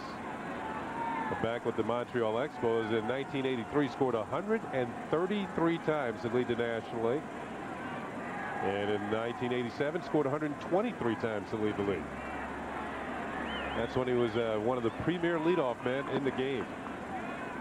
And a former batting champion during those days. And you've referred to it often this year. The Yankees have so many hitters in their lineup that were leadoff hitters at one time or another with other teams. Well, we got Knobloch here. Jeter's done it in the past. Bernie Williams, Raines, even Paul O'Neill in the minors. He's at third now with Tino at first, and Raines takes another pitch on the outside corner, and the count's even at 2. I don't think Raines agreed with this call. And you see DeFelice sitting out there, and here's an overhead look at it. Raines has that experience as a leadoff hitter. He'd probably say, I've made a good living taking pitches just outside like that for years. Way off the plate. Count is full. Boy, it's a nice shot there watching an outstanding receiver like DeFelice. He just tugged that in a couple of inches to influence the call by John Shulock. Now the count is full. And you'd expect Tino Martinez might be off with the pitch. And he is. And it's ground foul. We'll do it again.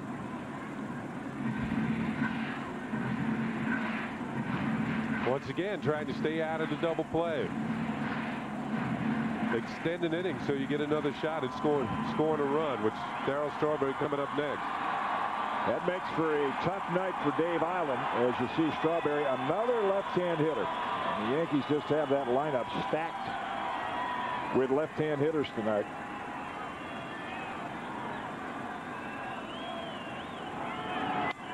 in the hole. Martinez on the run, will have to stop at second, but Raines, good hitting on the 3-2 pitch. Singles to left, picks up his 47th RBI and extends the Yankee lead to 3-1.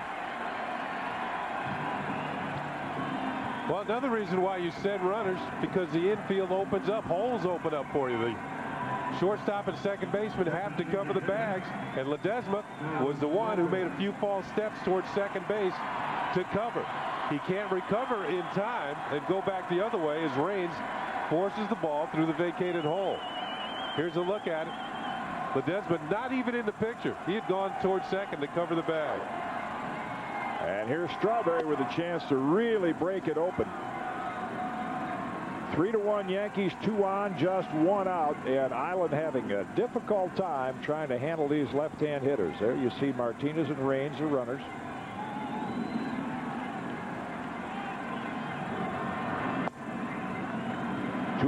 Another hitting count. Most of the Yankee lefties tonight have had counts like this to hit. 2-0, 2-1, 3-1. And the patience of Larry Rothschild, first-year manager, tested here this season. 3-0. And yes, he will be. With Darrell's power, he's the kind of guy on 3-0. He takes these 3-0 pitches over the center field wall when he decides to swing at them. Got out in front of that one. Cairo too short to Ledesma, not in time at first. So not the swing, not the pitch that Darrell wanted on 3-0. Island got him out in front. Forces Raines at second, Martinez to third. Now there are 2 down with runners at the corners. Well, Darrell hustling down the line, and secondly, as Cairo turned, he's going to turn completely around to make the throw. That all takes a split second to do. Ledesma's throw, a little bit of pressure put on him, and with Strawberry batting left-handed, he has an extra step going down the line. And watch Raines go in here. All over Ledesma like maybe a third date. Another one of those neighborhood plays. Watch Ledesma in his haste to get it. Heard the safe call there by Brian O'Nora at first, but in his haste to get it to first, those quick feet, he never really touched the bag when he caught the ball. Here's Posada, runners at the corners. Outside for a ball.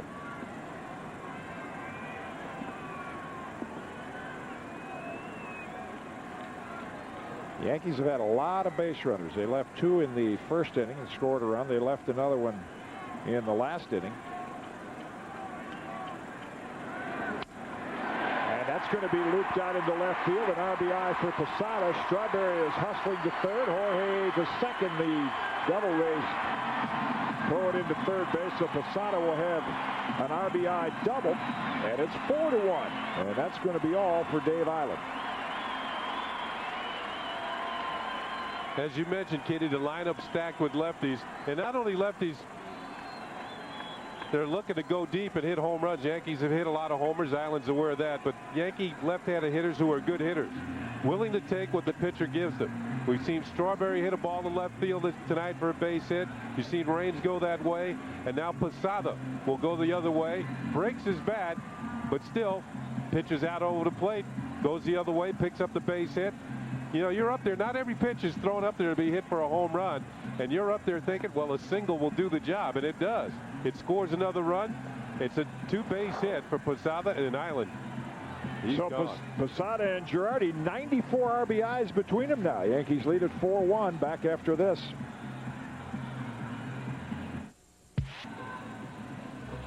New York Yankee baseball. Fans loving it here at the stadium. Brought to you in part by Hertz. For business, for pleasure. Nobody does it exactly like Hertz.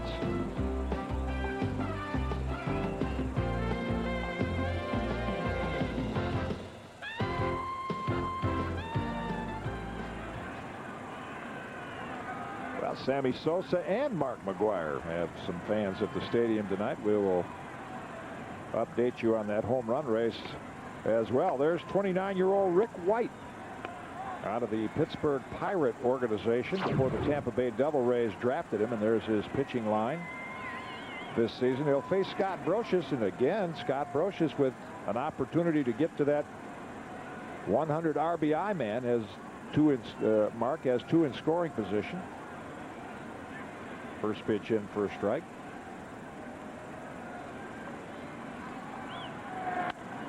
Right center.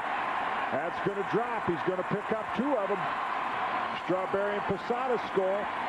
Brocious' RBI total to 98, and the lead is at 6-1. It was a 5-run inning last night, courtesy of Shane Spencer's grand slam that provided the margin of victory, and a 5 spot on the board tonight in the 3rd. And Scott Brocious now with 98 runs batted in. What a season. And you might wonder how does a guy go about from the 7th, 8th, and 9th spot in the order driving in so many runs? Because he hits so well with runners in scoring position. Knobloch takes a strike, and those of you that have been with us all year aware of how many times the Yankees bat around, and here they do it again. It's the 36th time this year the Yankees have batted around. Knobloch, the 9th man to hit here in the 3rd inning. 0-2.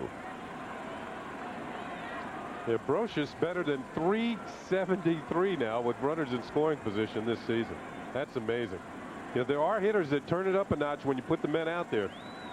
Concentration levels go up, they pick a good pitch, and they drive it. Knobloch spoils that one. Chuck, the only man in the Yankee lineup that has not been on base tonight.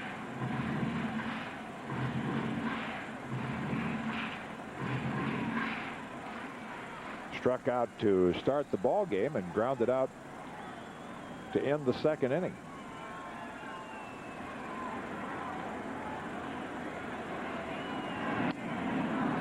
Fouled out of play again, and the count's still 0-2. So Orlando Hernandez will probably get a chance to pitch a couple of more innings and qualify for his 12th win. Joe Torre is going to send Andy Pettit out there for a couple of innings. And then maybe Mariano Rivera, regardless of the score, will get an inning's worth of work. That's high, and it's 1-2. Mets have tied it at 2 now in the 4th inning down in Atlanta.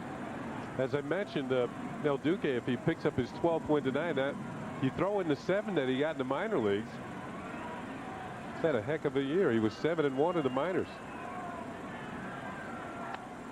Get on the hands, foul out of play. For a long time, Rolando Orojo, the fine right-hander, Cuban descent, as well as Hernandez, looked like the American League Rookie Pitcher of the Year. He's 14-12. He's had a bad second half and is on the disabled list now.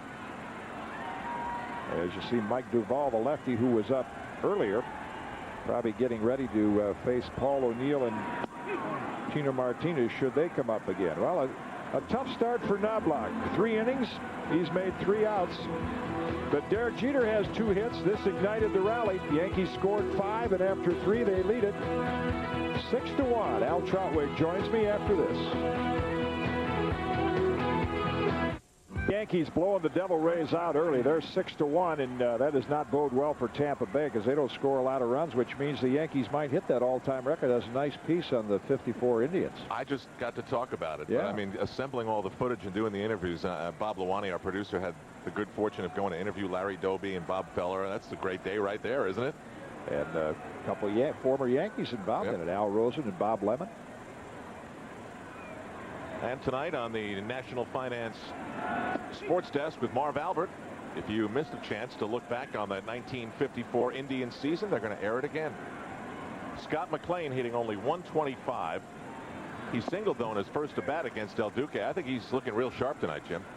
I think he's relaxed. He's got a team that he made his debut again and handled quite well, so there's an awful lot of confidence there. Boy, that seems like a long time ago, doesn't it? I can only think of 1 or 2 games. A game out in Anaheim, and I'm sure Mel Stottlemyre feels the same way, that he was really flat. He looked so consistent start to start.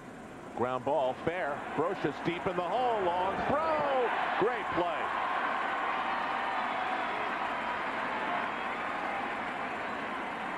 A big-time arm. 1 out. Not only his hitting ability, shows you that big-time arm. When Scott Brocious came up, I asked Tony La Russa in Oakland about him. He said he's got the best arm of any infielder in the American League. That was about 4 or 5 years ago. And watch him go to the deepest part of the infield, goes into foul territory, and I mean, he threw that with very little effort and got it over there well in time. And as you might expect, Al, producer Eddie Caginelli jumps right into action, naming it the Hoover pickup of the game. Fred McGriff, ball 1. It is amazing, though, sometimes when you think back what has happened early in a baseball season, and it really does feel like it was a long time ago. And so in that spirit, over the course of the last 3 games of the year here on MSG, we're going to sprinkle in some of what have become our favorite memories, moments of the year, flashbacks of the 1998 season. Some of them will feel like they happened just a few days ago, and others will feel like they happened in a different time. Yeah, the Yankee fans that have been following the games on MSG all year will, look back. Oh, yeah, I remember that game, even though it was back in April or May. That'll give you a point of reference. And Del Duque misses on 4 straight pitches, pitching carefully to one of those tough left-handers. 1 out, 1 on. Yankees up 6-1, knocking Dave Island out of the game. And are these all the wins? Yep. Oh, man. That's what you call coming prepared. Oh, man. What time did they get here? They started last night. 111 Yankee wins, going all the way back. Oh, remember that 15-13 game? Yeah, I think we might show some highlights from that. Wasn't that the... That was the David Wells turnaround game, right? Center field. Bernie Williams moving over. Says it's mine. And he's true to his word. 2 outs.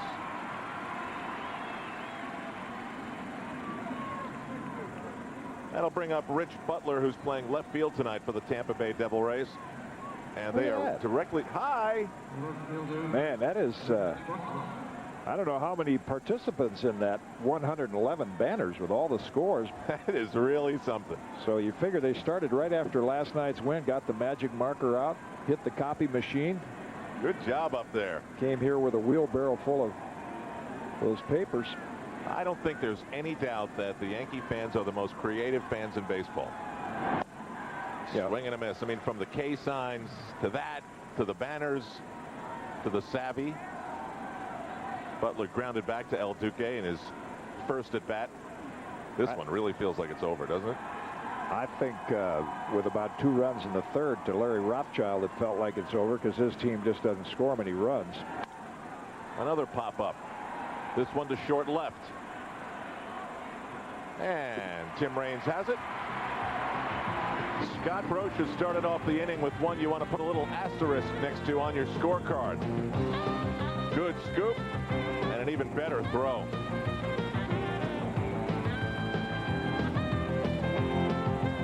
Sports News Primetime. Wild card teams getting the advantage? Not anymore. Tonight, for better or worse, the owner's new plan for this year's playoffs. Tonight at midnight.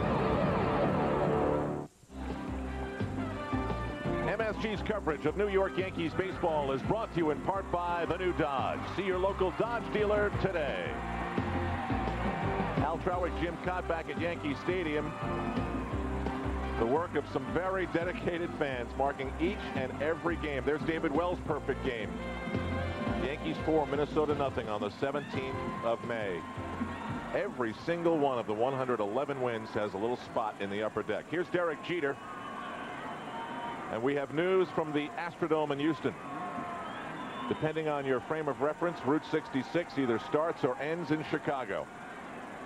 And Sammy Sosa has tied the game with the Astros with his 66th home run of the season.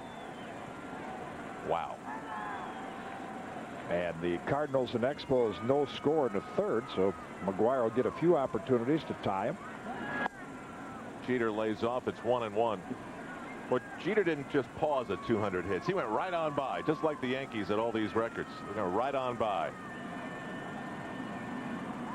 And the Yankees have been busy running tonight, too. Jeter with a stolen base.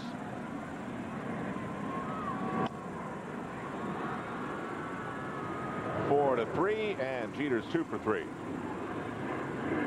right, here's what's cooking in the National League wild card race, and what a wild weekend this is going to be for the fans of the Mets, Chicago, and San Francisco. The Mets have come back to tie Atlanta in Atlanta, and Chicago's Sammy Sosa home run ties that game in the Dome, both in the 4th inning. And then tonight, San Francisco, with knowledge of where they stand, will play the Colorado Rockies. And the fans are reacting. They obviously approve. And they're headed to the back windows of their cars here in New York to change the number to 66. Wow, what a follower he's got here in New York. And Paul O'Neill did a good thing. He saw them put it up on the scoreboard, heard the ovation, and stepped out. Just let baseball enjoy the moment. He's behind in the count, 0-1. The real difference for Sammy Sosa and Mark McGwire has got to be the mood of the entire team. I mean, they're striving to win something. I mean, and the Cardinals have nothing.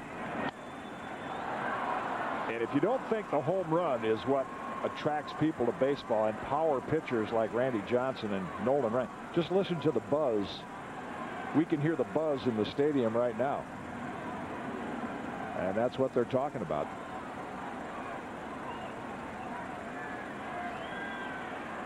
O'Neill in the midst of a little bit of a cool stretch. He has walked twice tonight. Fouls that one off. It's going to remain 0-2. How do you view this National League wild card weekend? Do you feel like the Giants have an edge because they're coming on? No, I don't think so. I think going into Colorado, the Giants pitching has not been too good this year, and those Rockies can score some runs. Quick update: the Braves scored 2. They're on top now, 4-2 in Atlanta. But it's I think obviously a tougher road for the Giants. If they had a couple of big-time pitchers, they have, Mark Gardner pitched a great game, but they don't.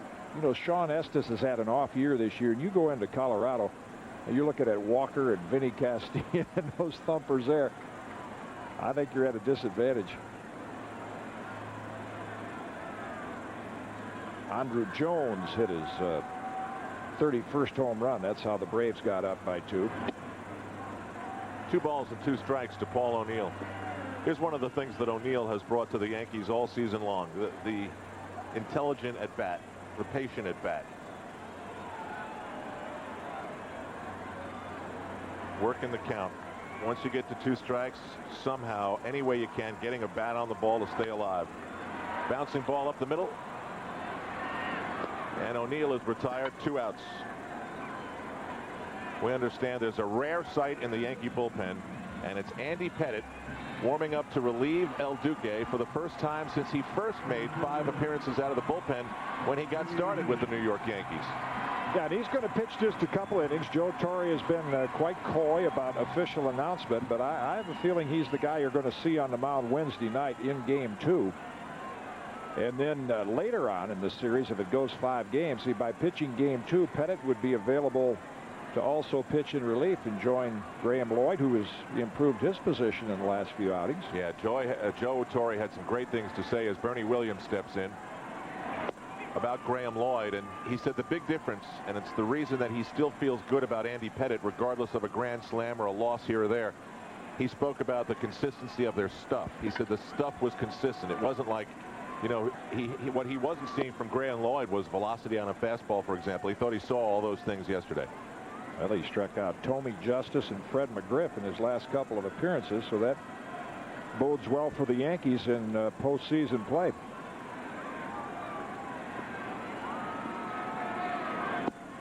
Bernie swings and misses, 1-2. El Duque in the ballgame has given up 1 run on 3 hits. The Yankees put a 5 spot on the board in the 3rd for him, so he's up 6-1.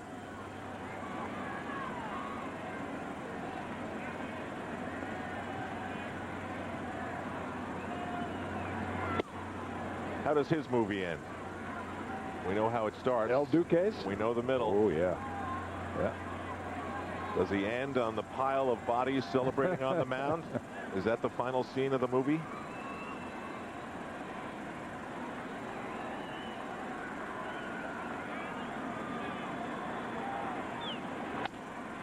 Ground ball that gets through. Bernie Williams doing everything he can to keep up with Mo Vaughn in the American League batting race. He's got 2 hits in 2 at-bats. And with that base on balls, the perfect 2 for 2 will put him just a touch ahead of Mo Vaughn. You see the pitch is on the inside part of the plate, but Bernie's quick enough to still get the barrel on it. Vaughn 1 for 2 up in Boston, so Bernie would be at least a half a point, maybe a point ahead. Pitch was inside, just not enough on it from Rick White's standpoint. Bernie got the barrel out. Now Rick White will face Tino Martinez, who has reached on 2 identical fielder's choices. He got credit for an RBI in one of them and is hitting .282 on the season.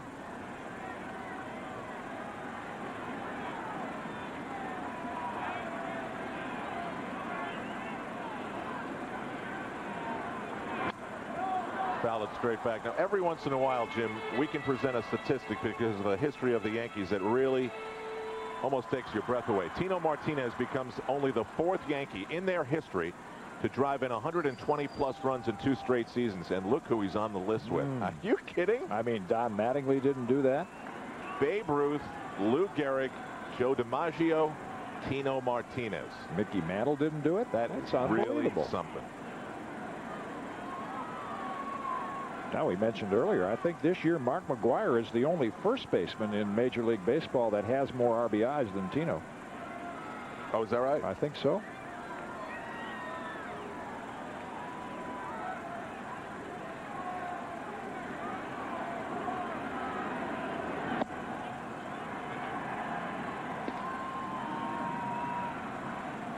Two balls and 2 strikes. And when you consider all the time that Tino missed after the pitch hit him in the back from Armando Benitez, I mean, that he put up 120 RBIs again is even more marvelous. Popped it up, short center field. And Quentin McCracken pulls it down. The Yankees will strand Bernie Williams at first base. So we've played 4 innings in the Bronx. Yankees 6, Tampa Bay 1.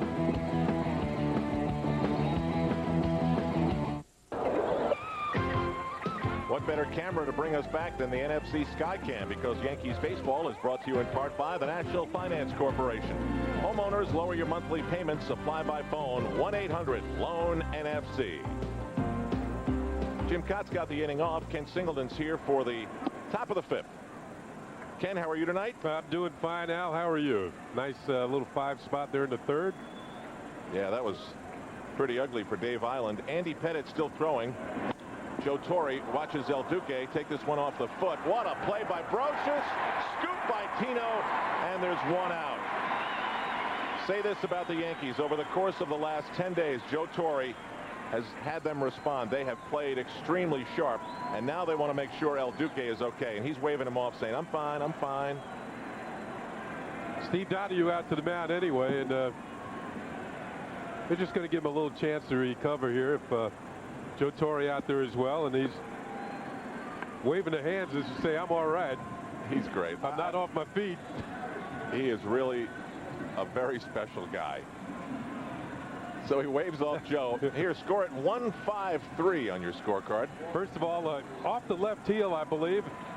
How many times have you seen Scott Brocious bare hand and make an accurate throw? This one kind of low, but scooped out by Tino. Watch how Scott's hand is so wide open, so spread wide to grab the ball. And also, when you make that reach with your bare hand, your right foot is right next to the ball because you can't reach it across your body with your left foot in front. So that's a third baseman tried to stagger their steps to get that right foot planted, then reach down for the ball. Mike Kelly is the hitter for the Tampa Bay Devil Rays, who've lost 3 in a row.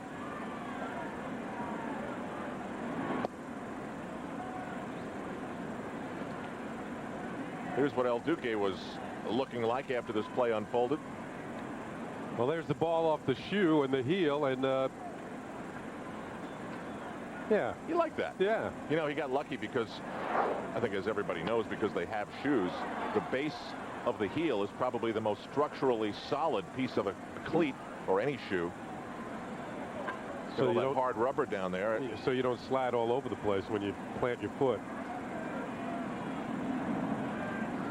You're right. He is a special dude, isn't he? Everything about him. His attitude about life.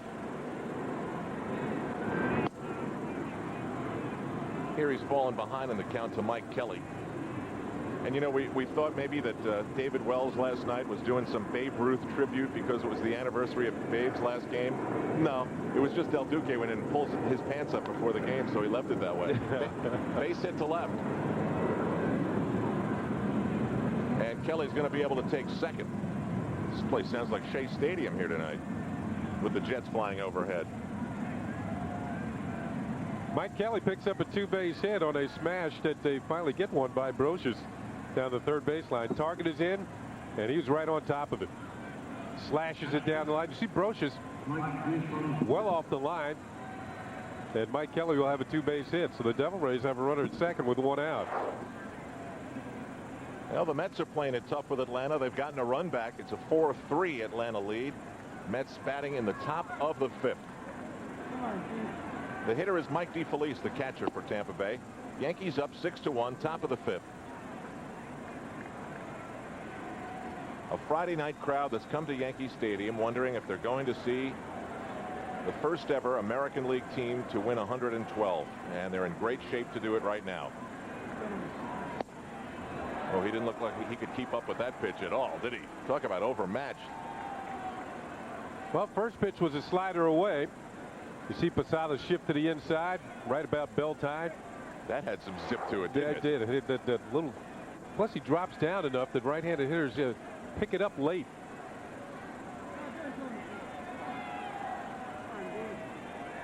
All that means something to them. Yeah.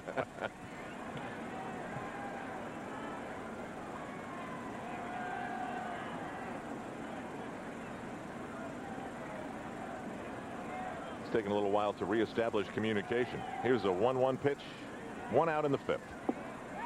2 balls and a strike. Now, why not come right back with that same pitch when you've seen how overmatched he was on it? Yeah, I think El Duque primarily gets right-handers out so successfully because of the breaking ball. And you throw one in there, you saw it happen the other night with Chad Curtis at the plate. Jason Hockney, I believe it was, came inside on him once, tried to do it again. He was ready the second time. So you throw another breaking ball out there and maybe another fastball. You see, you just plant the seed of a breaking ball in his mind, and then you go right back to the fastball. So you don't double up. Now, it's a fastball. That was towards the middle of the plate. That wasn't spotted. Wasn't spotted as well. You see how it tailed right back to the middle? That was supposed to be on the outer half. So now, if you're a hitter, what is he going to throw me? Is he going to come back with that fastball? He's got a good breaking ball, so you kind of caught in between, particularly from the right side of the plate. Runner off of second is Mike Kelly. Tampa Bay, remember, the worst offensive team in the American League. Ooh. This one gets away from Posada, and Kelly will advance to third. That was a wild pitch.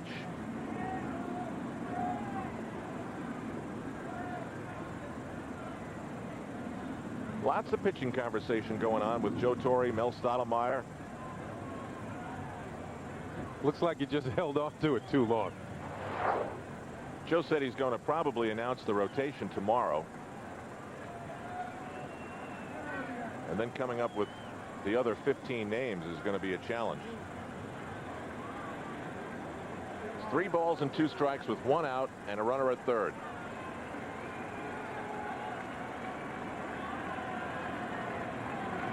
Got him. He just couldn't handle that pitch.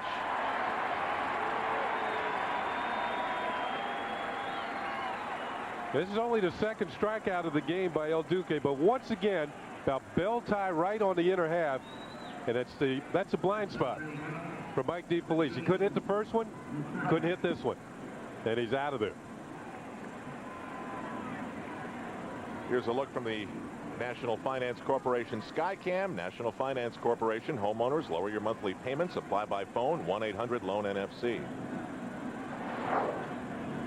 Now top of the order for Tampa Bay, Quentin McCracken, one of the great names in baseball. He's hitting .296, 7 home runs, 59 RBIs. Most times, if this team was doing anything good offensively, he was in the middle of it. He's better known as Q. Q, I like it. And if you want to know what it smells like at Yankee Stadium tonight, just go put some popcorn in your microwave, because the smell of popcorn is really, really strong, and it's a good smell. Yeah, oh, yeah.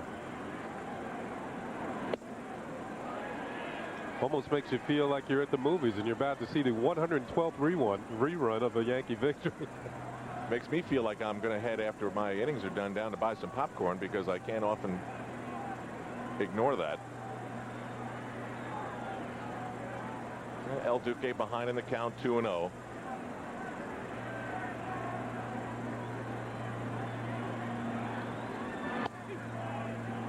Gets the corner, 2-1. His ability to throw to the corners with his fastball tonight and spot it, that was basically the same pitch that he threw to DeFelice twice and had him swing through it. Oh, now they're rubbing it in. Look at the size of that. That's going to last throughout the playoffs. Or gone with the wind. Ground ball, Knobloch, Martinez, runner stranded. So El Duque completes his 5 innings. Maybe now he gives way to Andy Pettitte, in position to get the Yankees' 112th win.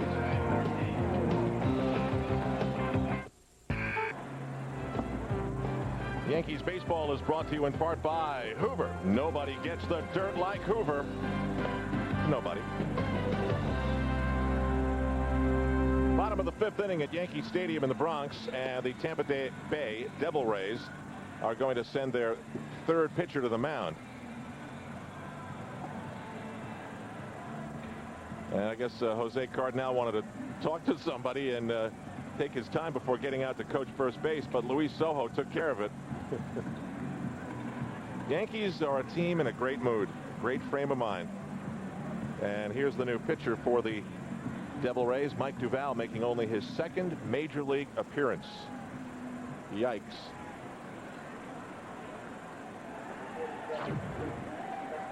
He pitched 2 2/3 so far, allowing 2 hits, walking 2, didn't strike out anybody. Made his major league debut.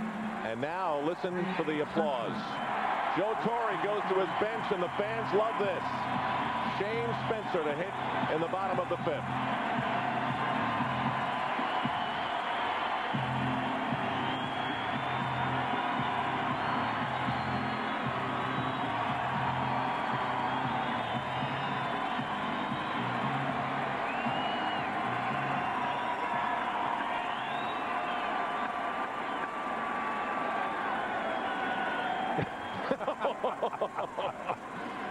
Well, they're casting their vote.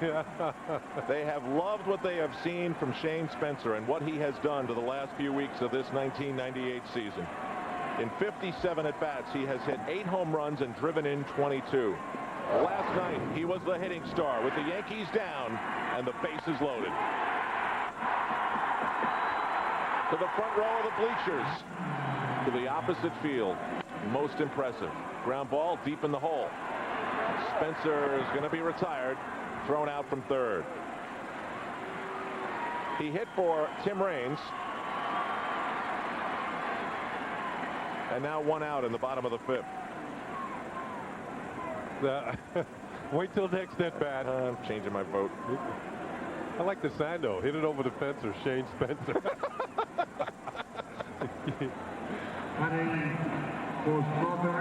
And now for Darryl Strawberry, Chili Davis is going to hit. And Joe Torre wants to use everybody. With Chili Davis, he's trying to get him as many at-bats as he can to try and get him into some sort of a groove. I think Darryl had to be most impressive to Joe. He ran hard. He beat out a ground ball. He got a hit to the opposite field. Stole a base. And one of Darryl's great memories of 1998 happened at Shea Stadium. Remember, the bolt fell through the roof. The Yankees had to play the Angels there. It was tax day, April 15th, when Darryl Strawberry, back in his own grounds at Shea, hit a home run. Yeah, the Angels paid up, didn't they? Yeah, they did. And they have recently, too. Boy. Their offense just went away at the worst possible time. Here's Davis's numbers: 278, 3 home runs, and 9 RBIs. How about if you're Mike Duval? I've just thought of this. Made 2 major league appearances. First one at Fenway Park, second one at Yankee Stadium. Welcome to the American League, kid. Yeah, in history.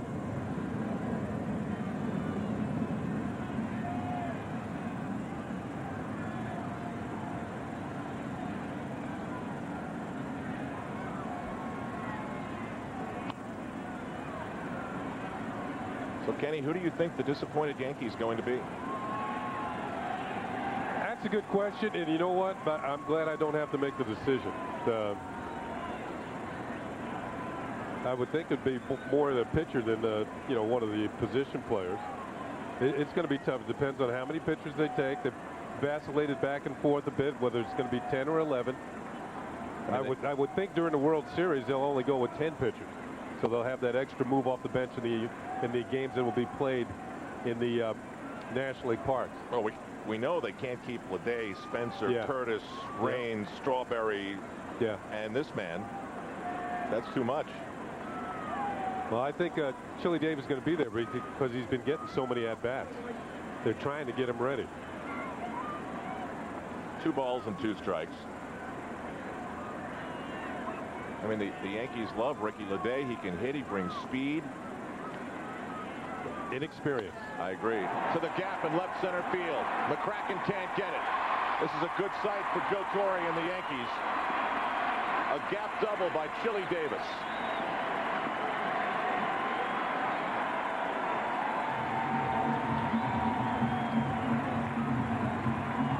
Well, McCracken was off at the crack of the bat, but this one was hit too well. Pitch down, middle of the plate. Chili Davis. Nice extension on the swing. And even with the speed of McCracken, he is in the retrieve mode in left center field. So Chili Davis with a 2-base hit. For Mets fans, we have some good news and we have some bad news. The bad news is Keith Lockhart just hit a home run, bottom of the 5th. Atlanta 5, Mets 3. The good news is Houston's in front of the Cubs 3-2 in the bottom of the 4th. And at the end of this inning, Deb Kaufman will be at the MSG Sports Desk. I would imagine she's got Sammy Sosa's 66th home run to show us all. And then Marv Albert is back later after the G postgame. Oh, Deb Kaufman will be there.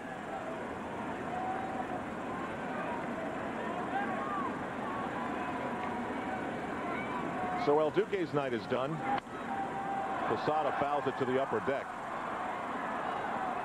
And he will be charged with 1 run, 4 hits, a couple of strikeouts, and obviously in good spirits. When is he not? His English has improved during the course of the year, and he's trying very, very hard. As good as my Spanish was better years ago when I played winter ball and took Spanish in high school. Duval has Davis caught between 2nd and 3rd. And Chili Davis won't win many rundowns. So he's tagged out. He got caught in no man's land. Looked like the play went 1-5-6. He just got too far off second. Well, he thought that the ball might get over the pitcher's head, but it didn't. Duval comes up with it. Gets it over to McClain at 3rd, and Ledesma will slip into your picture here, and he's going to make the tag on Chili Davis.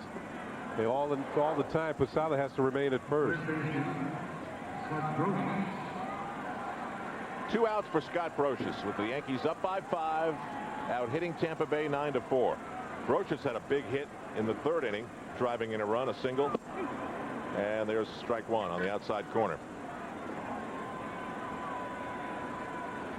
Well, we mentioned Butch Hobson last night with over 100 RBIs, batting 9th primarily for the Red Sox back in 1978, I believe it was.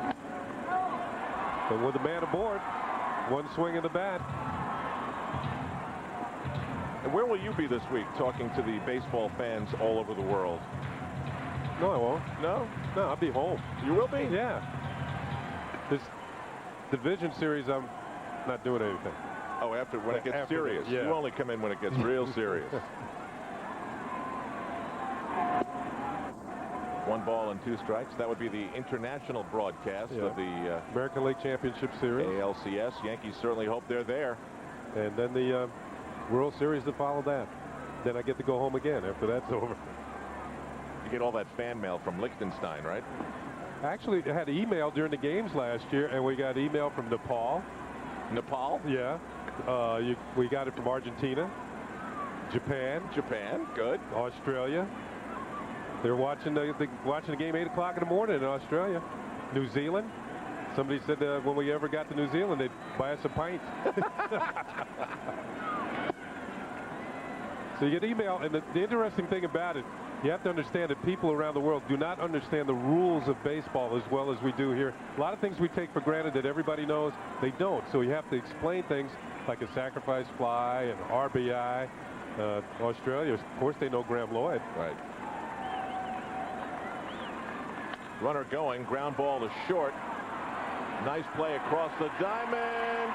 In time to get Scott Brocious. Nicely done by Aaron Ledesma. Meanwhile, one of the members of the Tampa Bay Devil Rays is Dave Silvestri. And guess what? Deb Kaufman was his prom date in high school in St. Louis when she was called Debbie then. Deb? All right, after the game, we'll be taking a look at Al Trautwig's senior prom date. The Mets, Al, want to get to the big dance. They are in Atlanta with the postseason at stake, and they are trailing by a count of 5-3. They've moved to the 6th inning. Rick Reed gave up a couple early runs, and then it was 4-3 when Keith Lockhart got a hold of one. Butch Husky was all turned around.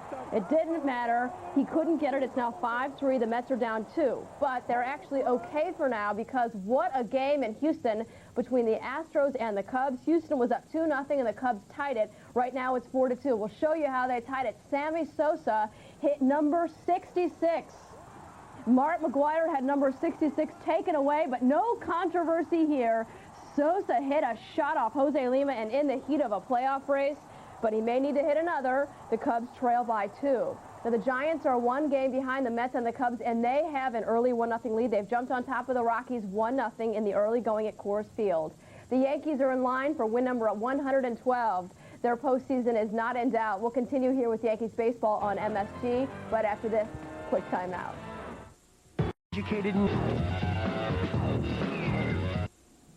Tonight, after the Yankees postgame report, we'll have our full half-hour show. We'll have a total wrap-up of that National League wildcard race. We'll show you what the Mets did and hear from them, and we'll give you some playoff ticket information. And also a lot of hockey news today, the deal with the Islanders in the Coliseum, and the Rangers finally signed Todd Harvey. Let's go back now, though, to Yankee Stadium as the Tampa Bay Devil Rays and the Yanks head to the 6th. Thank you very much, Deb. As we head to the top of the 6th inning, you can see the score right there. Yankees leading 6-1, and we're going to see something that I haven't seen since I've been around the Yankees the last couple of years. Is Orlando Hernandez is finished for the night. El Duque working 5 innings, allowing a run on 4 hits. Now they're going to bring a lefty in. I think Kenny Andy Pettit coming in for a couple of reasons. He'll tune up for Wednesday night if he is the starter. Joe Torre hasn't announced it officially, but I still think he will be. And also, if he is used out of the bullpen in the series, he's coming in relief in this situation. That gives him, limited though it might be, a little experience of what it's like to warm up in the bullpen and come in and pitch in a ball game. Well, Andy Pettit, 32 appearances, all starts this year. You see his record, 16-11. They have to go back to his first year with the Yankees. It's the only other time he's worked in relief. First 5 appearances out of the bullpen. No wins, no losses, no saves back in 1995. His first pitch to Miguel Cairo is downstairs for ball 1. Cairo had a base hit, drove in the only Devil Ray run that came in the 3rd inning. That cutter's inside, and it's ball 2. 2 balls and no strikes. Cairo, McClain, and McGriff.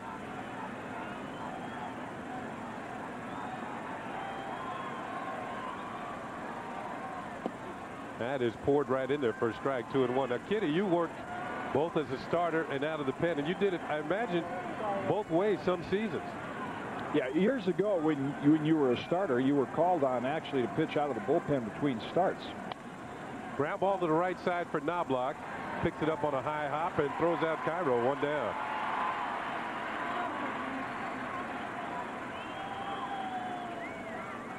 Well, as Andy Pettit heads back to the mound, how about this? MSG Network delivers Rangers hockey Wednesday at 7:30 p.m. It's a preseason matchup between New York and the two-time defending champion Detroit Red Wings.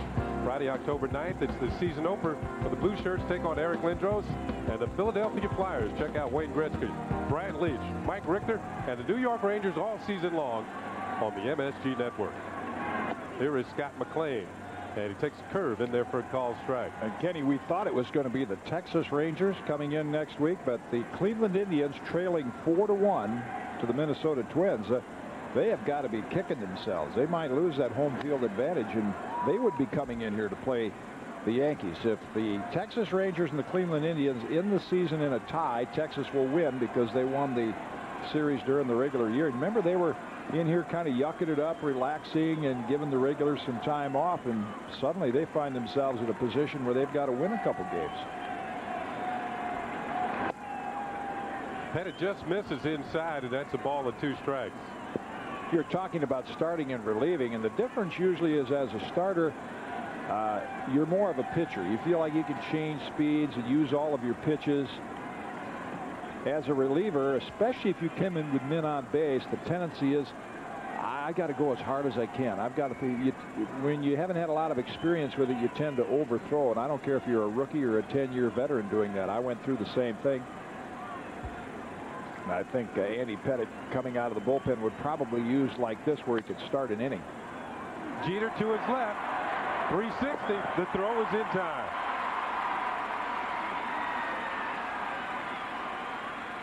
Ball was hit pretty hard, but Jeter well positioned to begin with. Don't know that he'll ever rival Omar Vizquel, but the more you see Derek Jeter play shortstop and make even difficult plays look routine with that kind of grace, he knows he's got time and he's got plenty of arm. He doesn't have to rush it.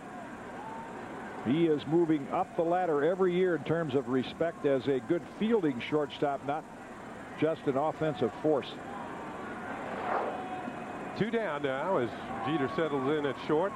A couple of steps to his left as McGriff is at the plate and takes ball 1.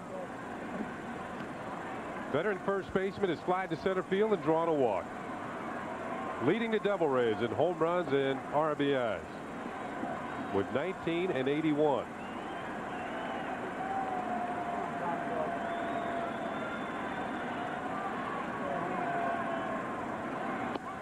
That was poured right to the outside corner.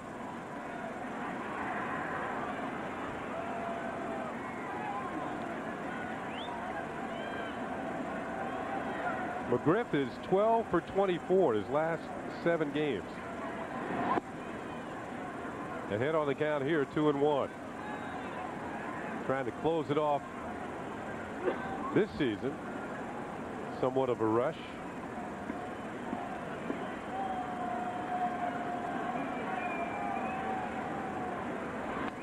Off the end of the bat, the count is 2-2. It's got to be nice for McGriff and Wade Boggs be playing at home as we look at our New York Marriott Marquis matchup. Dave Island lasted just 2 1/3, 6 hits, 6 earned runs, 1 strikeout, a couple of walks. El Duque in line for the victory.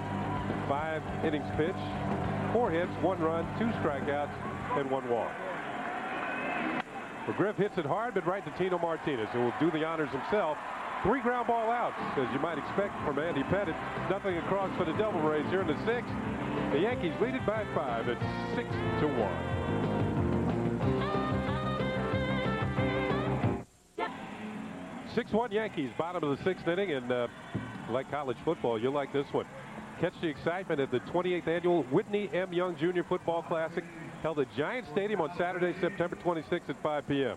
Grambling State University takes on Hampton University to benefit the New York Urban League Scholarship Program. Tickets are available at the New York Urban League offices, Yankee Stadium, and the New Jersey Meadowlands. More ticket information, call 212-926-8000, extension 55. Andy Pettit talking with Mel Stoudemire after working up this last inning, 1-2-3 inning, in which he got 3 ground ball outs.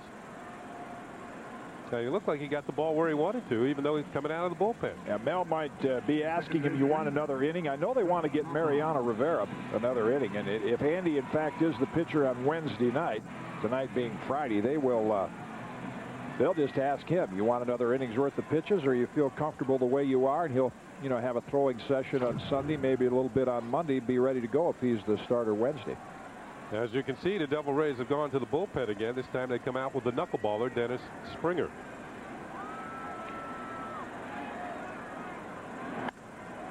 And Chuck Knobloch swings at the first pitch and lifts a high fly ball to center field. Didn't look like a knuckler, but that's out number 1. Yeah, he'll mix, unlike Steve Sparks, who is pitching for the Angels now, which is where Dennis Springer used to pitch. He will use more other pitches, sliders and fastballs. That's just a little here, hit me fastball. Knobloch pops it up. Knobloch now 0 for 4 as Springer will face Derek Jeter, who is 2 for 3. Springer has made 17 starts along the way. This is his 28th appearance of the year. He's 3-11.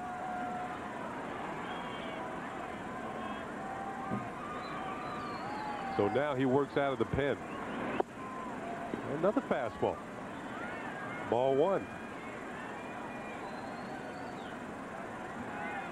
Maybe he's trying to get ahead with a fastball, then go to the knuckler. Whee! Ball 2, 2-0. He didn't get ahead, and he still threw it. I think you got to look for one here.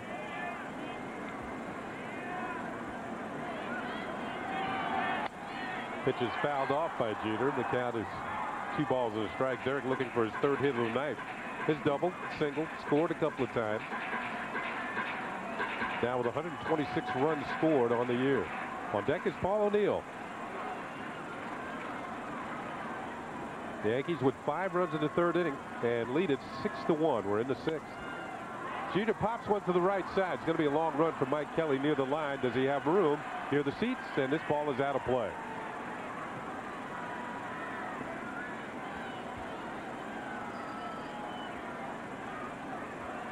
Here's our American Express quote book. This was the one that I wanted. This one means more because of what the Yankees organization means to all of sports, not just baseball. Hopefully this is just a step in a series of memorable things to come. Joe Torre on the Yankees winning their 111th ball game last night. More wins than any other Yankee club in history.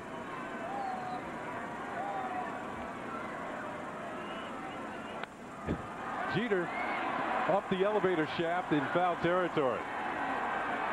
Scott McLean has it, and there's 2 outs. That pitch looked like it was up in Jeter's eyes. A little off-speed knuckleball. Springer just kind of floated it up there, and watch how slow this comes up. Derek is going to plant his foot and wait and wait and wait. Look at that. I mean, you can count the stitches on there. There's 108 of them. That's why knuckleball pitchers, hitters hate them. They're frustrating. You only see about 2 a year. Just turn on a dime, head back to the dugout. Here's O'Neill, who's walked a couple of times and grounded out. He will ground out again. Second baseman Cairo to McGriff for the out. And Dennis Springer comes in out of the bullpen near the bottom of the 6th to shut down the Yankees. 1, 2, 3. Andy Pettitte will go to the mound, face Trammell here in the 7th.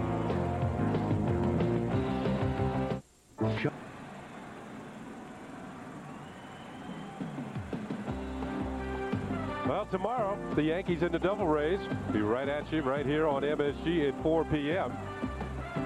And then on Sunday, they close out the regular season. Remember the tribute to Joe DiMaggio as the Yankees will meet the Devil Rays right here on MSG at 1:30. Of course, you will want to check your local listings and be apprised of the times as Yankees close out the regular season right here on MSG. Andy Pettitte will take to the mound for the start of the 7th inning.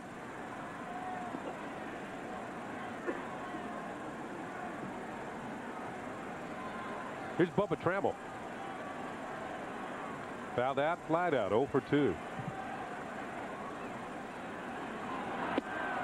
Andy Pettitte misses outside, ball 1. So Andy Pettitte, who has 5 complete games this year.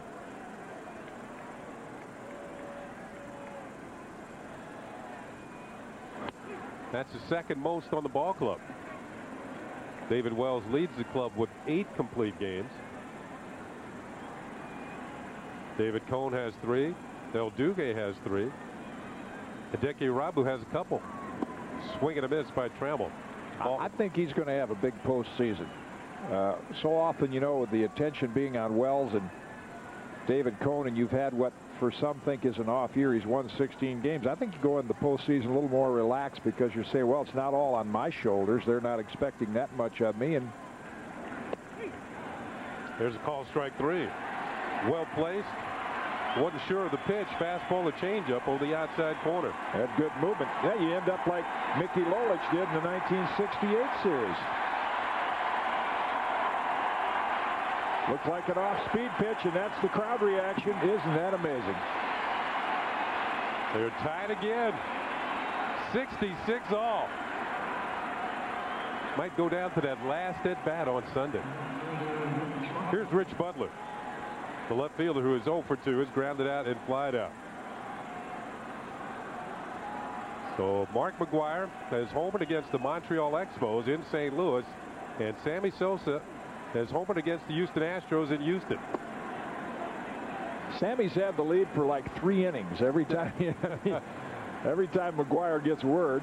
Sammy has not gone to sleep with the lead this year. Had it for a few hours. 2 balls and no strikes to Butler. 1 out here in the 7th.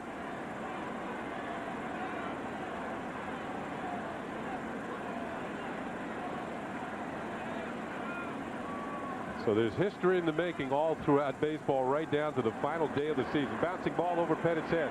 Jeter behind the bag at second. Throws the first in time, out number 2. Jeter raging far to his left to make that play.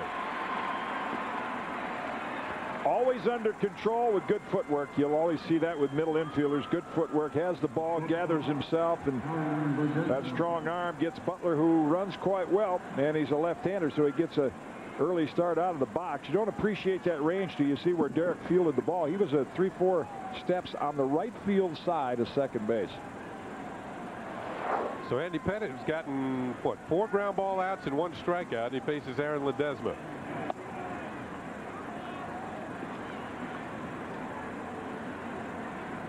That's ball 1 to the Tampa Bay Devil Rays shortstop as we look at Jeter set up at short.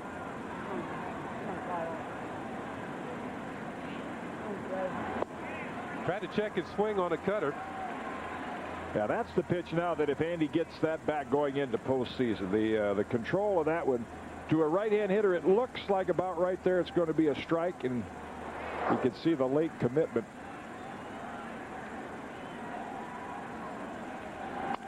Hits this one hard by Brocious in the left field for a base hit. Kind of hung that one up there. And Aaron Ledesma is on with a 2-out single. You know, before the years of the superhighways, I believe a Route 70 goes through St. Louis. Is that what goes through? I-70, the I-70 series. That's right. And before that, it was Route 66. Well, 66 has been reached again. Here it's become a new mark as we watch Brocious go after that line drive off the bat of Ledesma. It was always one of my favorite songs by the 4 Freshmen, Route 66. Wasn't there a TV show years ago, Route 66? Here is Mike Kelly. Swing and a miss, strike 1.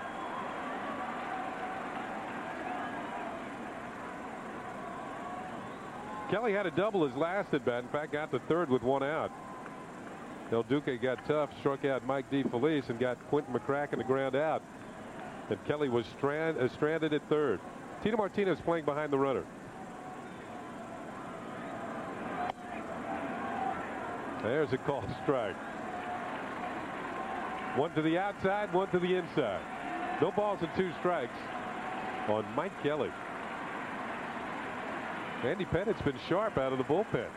Yeah, and he's not pitching to the hitter's weaknesses as much as he's just trying to test all his pitches regardless of who the hitter is.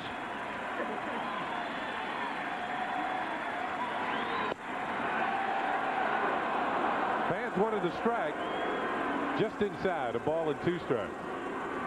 This is what John Shulock saw. Mentioned John Shulock, a very honest umpire for hitters and pitchers. And you can see that was several inches inside.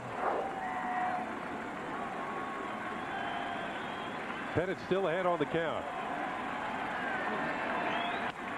Off-speed pitch is pulled foul beyond the Tampa Bay dugout. back to the point about Pettit not pitching particularly to hitters' weaknesses. The changeup to Ledesma is an example of that. Chances are you got a guy down the bottom of the lineup that's not a really outstanding hitter. You don't throw him a lot of off-speed stuff. You just go at him with your good fastball. But I think what he and Mel talked about is, hey, go out there the next inning, use all of your pitches so you're comfortable with them. Swinging a miss on the cutter, strikes him out. Andy Pettit picks up his second strikeout. We played 6.5. The Yankees lead 6-1. We're headed to the 7th inning stretch here at the stadium.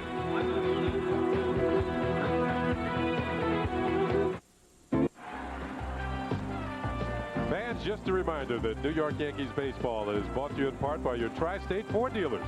That's why you drive a Ford.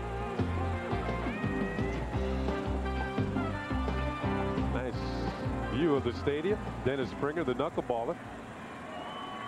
And Bernie Williams will come to the plate. Now, we've seen Bernie hit right-handed against Tim Wakefield, but tonight against Dennis Springer, he's going to go up there left-handed. Yeah, because Springer throws fastballs and sliders. He doesn't throw exclusively knuckleballs. There's a knuckleball up high. Bernie has a couple of hits, 2 for 2 on the night. And we got to move on. Update 1 for 3 tonight. He's due up in the 8th inning, so Bernie's probably a point or a half a point ahead of him right now. Up to 337. That's outside ball 2. 2 balls and no strikes. Well, you get in these situations, you can roll the table, get a couple of hits going 2 or 3 days in a row. That might be enough. Bernie's got 2 tonight. Interesting thing, Kenny, would be if it came down to Sunday and they're going back and forth with the wire services and one of them has a 1-point lead. Will he come out of the ball game, or will they pull a Ted Williams who, you know, when he had a chance to hit 400, played a doubleheader and went 6 for 8 or something like that? Pitch is fouled off, or with their managers batted first in the lineup, so they get a number of at-bats.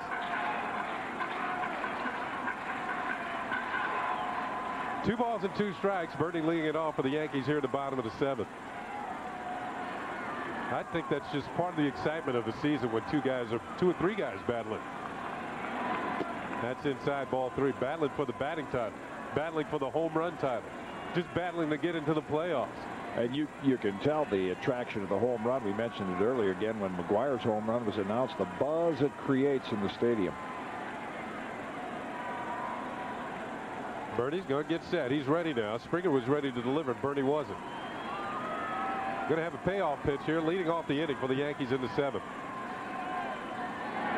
It's low for ball 4. Disciplined Bernie Williams draws his 2nd walk of the night. And it's a leadoff walk here in the bottom of the 7th inning.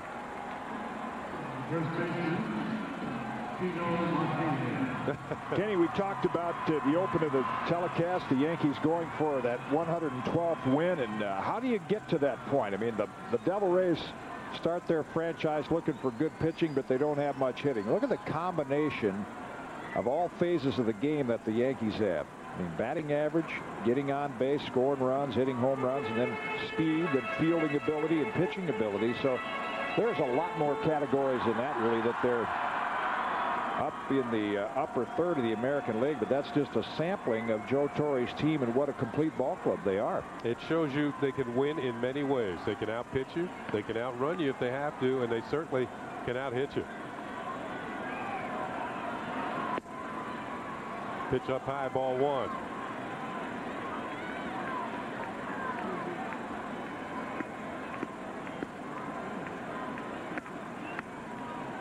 Tino 0 for 3 tonight.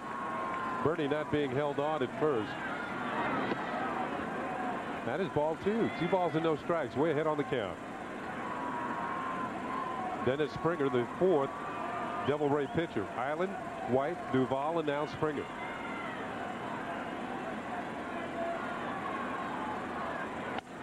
Ball hit hard towards second. Cairo to Ledesma to McGriff. A 4-6-3 double play. And a leadoff walk is erased. So Tino with an 0 for 4 night. He has scored a run. Here's Aaron Ledesma, the shortstop, who was in the middle of that double play. And excitement once again as Shane Spencer comes to the plate. Yankees answer to Sammy Sosa and Mark McGwire. At least this week.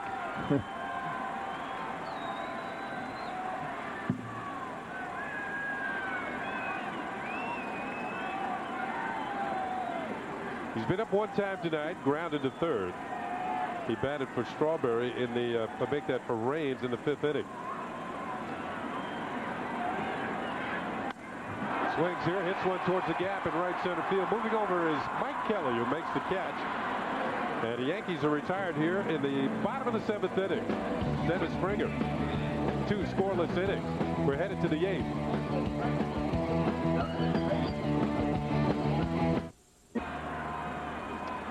6-1 Yankees, top half of the 8th inning. And Yankee fans, you don't want to miss the last season of the last series of the regular season. As the Yankees continue their set against the Tampa Bay Devil Rays on Saturday, September 26th at 4 p.m. and Sunday, September 27th here at the stadium at 1:30. Sunday, the 27th, is Fan Appreciation Day as the Yankees will honor Joe DiMaggio. The special ceremony, compliments of the New York Times. Tickets are available now at the stadium through Ticketmaster, the Yankee Clubhouse stores, and on the web at www.yankees.com.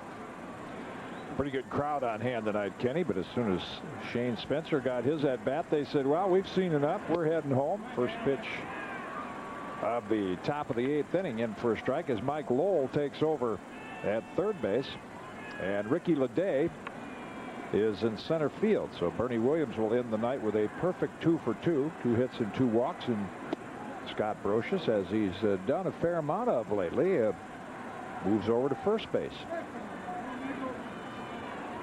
1-1 to Mike DeFelice, the Tampa Bay catcher.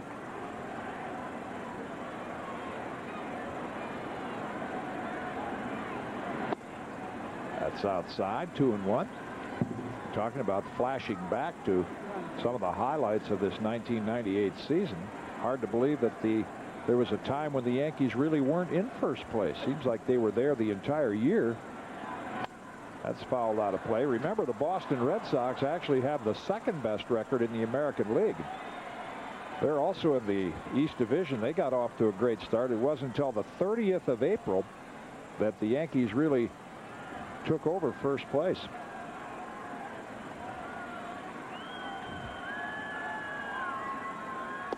That's inside, and the count is full now to DeFelice. Andy Pettitte, by his standards that he has set the previous 2 years, it had kind of an average year. A lot of guys like to have that and have 16 wins. Rough start out on the West Coast, but then the Yankees began to get their starting pitching in order, and it was a big game that Andy pitched in late April that I think really helped bring this starting staff together. Right up the middle, and DeFelice will have a leadoff single here in the Tampa Bay 8th. Back on April 22, hooked up with Roger Clemens. This was the first complete game by a Yankee starter this season. Going to turn a double play neatly. Jeter in the middle. And this will be the final out on that particular day as picks up a strikeout. Beat, as you said, Roger Clemens. The Yankees have 22 complete games on the year, and Andy Pettitte has 5 of them. Second only to David Wells. And that was the first one. Here's McCracken. That's low for a ball. In that game, Scott Brocious had a career-high 5 RBIs. Tim Raines had a big night, but Andy Pettitte, allowing just 1 run, and that was unearned, beat Roger Clemens and the Blue Jays 9-1.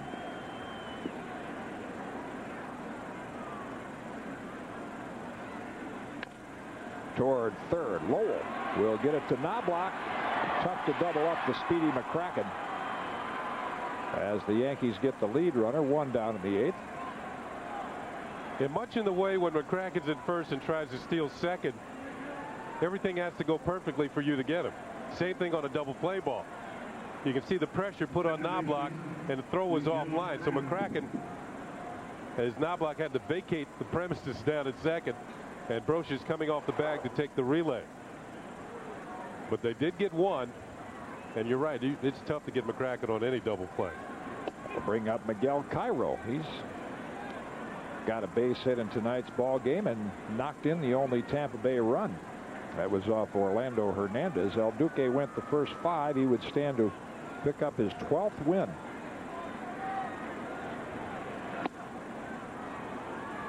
High and away, 1-1. And when you think about this miracle season, shooting for the all-time American League high in victories, you have to get a little good fortune also, as well as make good decisions in the front office and as a manager and coaches. Check swing foul at the plate. And who would have dreamed, certainly Joe Torre wouldn't have, that Hideki Irabu was going to win 13 games this year. That Orlando Hernandez, who we didn't know anything about until early January, would sign, would be in good enough shape, come to the big leagues, and win a dozen games. Ripped but foul down the left field line. And you'd have 2 starters at the top of your rotation, and Wells and Cone, who were consistent most of the season. Both of them had long winning streaks during the course of the year. So whenever their turn came around, you could more or less not just count on a victory happening. You could figure Boomer might win 16. That's inside. But David Cone's another example. There was quite talk in spring training. Well, we don't expect David Cone back until, you know, maybe June. And here he has a chance tomorrow afternoon. He'll probably get a chance to work 5 innings, depending on the number of pitches he throws. He could win 20 games. Now outside, you can really tell Pettit, rather than pitching as if he's trying to win a ball game, is pitching like you would expect a pitcher to in spring training, using all his pitches, trying to hit the inside corner, trying to hit the outside corner, getting your work in, as the players say.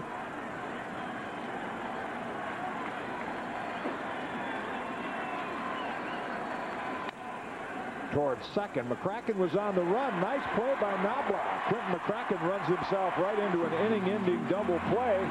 And Andy Pettit has pitched 3 scoreless innings, tuning up for the division series. Yankees lead at 6-1, 3 outs away from a record-setting win. Back after this.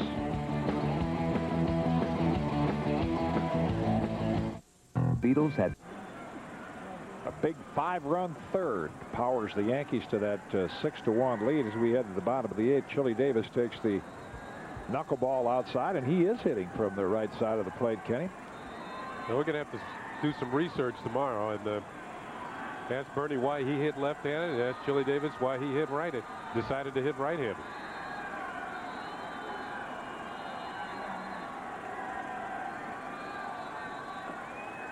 (2-0). It's the last kind of pitcher you want to see if you're trying to just get your stroke down and your timing down, is a knuckleballer.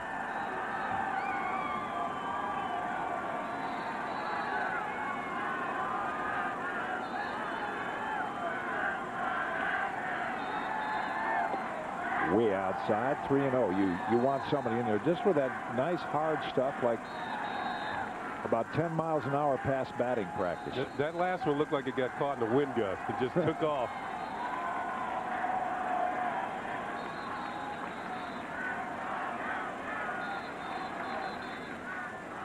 Scoreboard says that last pitch was called a strike. Now it's changed to 3-0.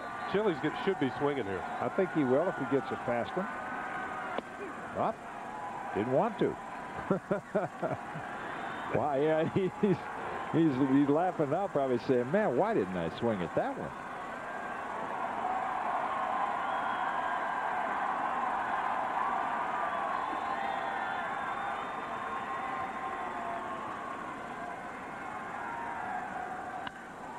Sharply towards second base. Cairo's there. He'll throw out Chili Davis, first out of the Yankee 8th. Well, Sunday, the Daily News presents the greatest Yankee moments ever. It's a 24-page collector's edition pull-out section. This special section was developed with the input of area fans who were polled and then asked to share their favorite moments in New York Yankee history. You can get yours in this Sunday's Daily News, a nice 24-page collector's edition pull-out section.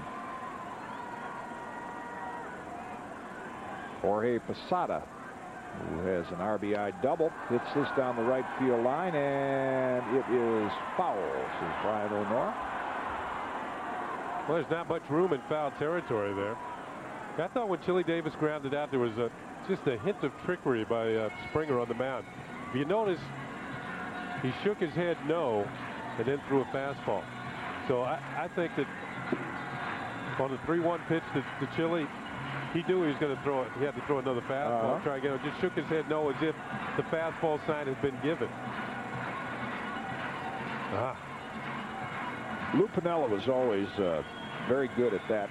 He had a insight into when a pitcher shook off, whether he was going from a breaking ball to a fastball or vice versa. Some fall into a trap like that.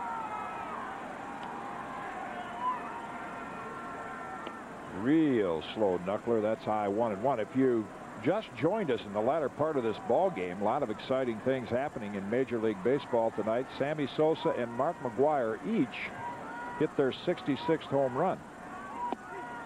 Blazing fastball after that knuckleball. That's in for a strike, 1-2. The Mets are down in Atlanta 5-3. Game in the 7th inning. Cubs losing, and the Giants are winning. So after tonight, with 2 to go, that wild card race could be all even. Another slow, tantalizing knuckleball. Posada swings through it, and there are 2 down in the Yankee 8th. Let's check out our Aflac trivia quiz. It involves Shane Spencer. He's one of 2 Yankee rookies to hit 2 grand slams in a season. Who was the other Yankee rookie that did that?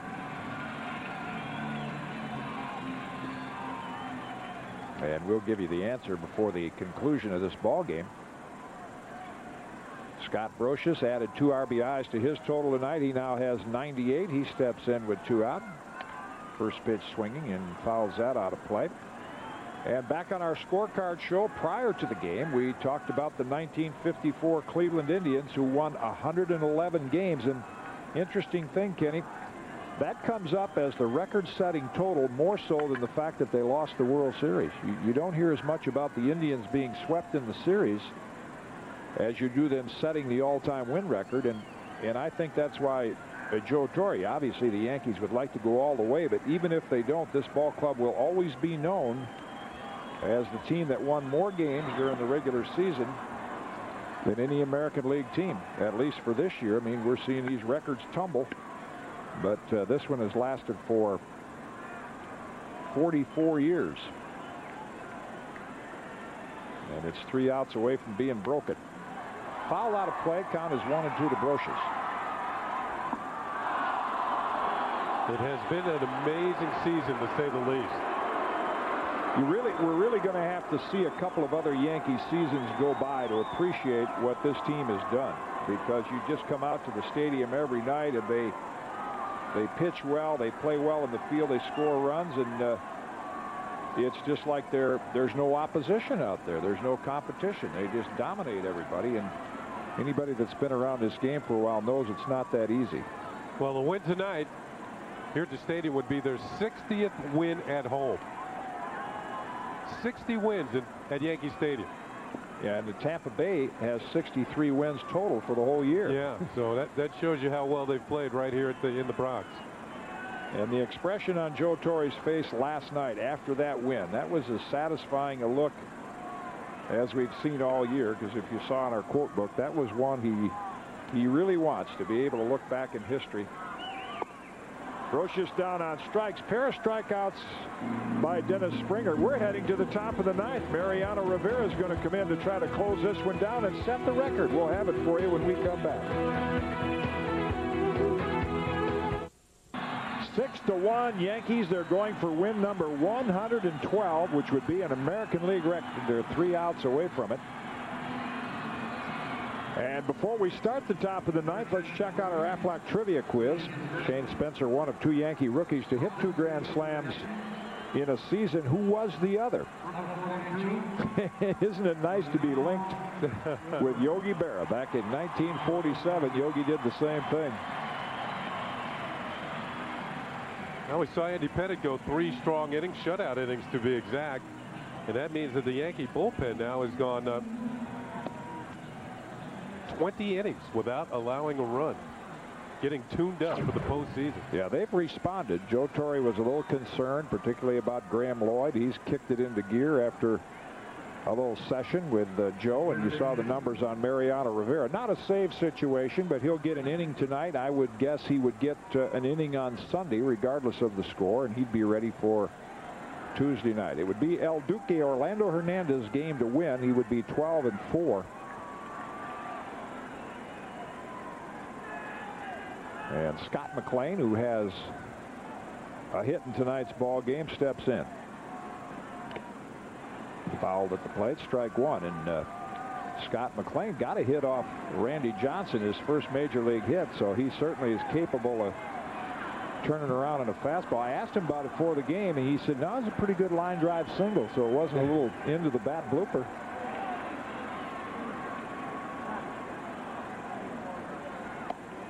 One and one. Well, it started out even with some rumors of Joe Torre's job being in jeopardy out on that dismal West Coast start when that's hit out into right field where O'Neill is waiting. One down.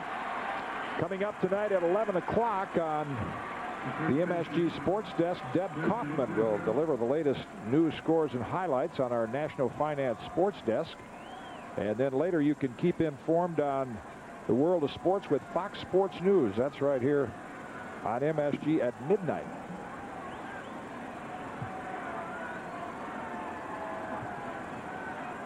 Fred McGriff steps in. A lot of great baseball highlights tonight, too. With the wild card action, that's in for a strike. They lost 4 of their first 5, these Yankees did, and that's when the rumors started flying after coming out of spring training looking like a team that would never lose. They got over that little speed bump. Took over first place on April 30. Count goes to 0-2 to McGriff. And they are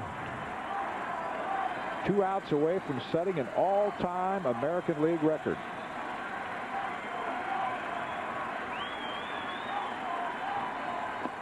Outside, 1-2. Mets have been known for those great comeback wins all year. They've scored 2. They're within 1 of Atlanta in the bottom of the 8th.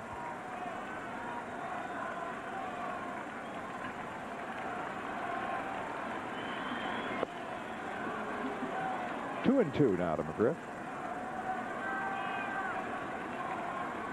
It's about all they've done all year. Joe Torre has said want to stay out of the way. He and Don Zimmer. Drink a little water, stay cool, watch his team perform. Yeah, but I think the manager sets the tone for a ball club and helps them keep their focus. And you mentioned the other night in Tampa Bay when he really let them know about a focus situation. And when a manager and coaching staff has the respect, and you mentioned it earlier this year, Kitty, the fact that they've all been there before. Yeah, they've all played on championship teams. And I think any time a manager can remind them, because there are quite a few of these players that were there in '96, along with Joe and this coaching staff. And they remember how much fun that was. And they'd like to do it again. Yeah, exactly. He was part of it. Count has gone full, and now McGriff draws a walk as the little cut fastball from Rivera inside. That's a rare base on balls issued by Mariano Rivera.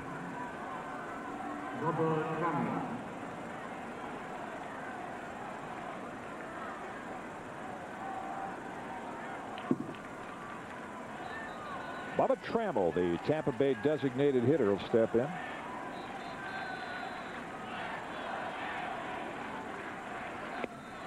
Upstairs. Ball 1.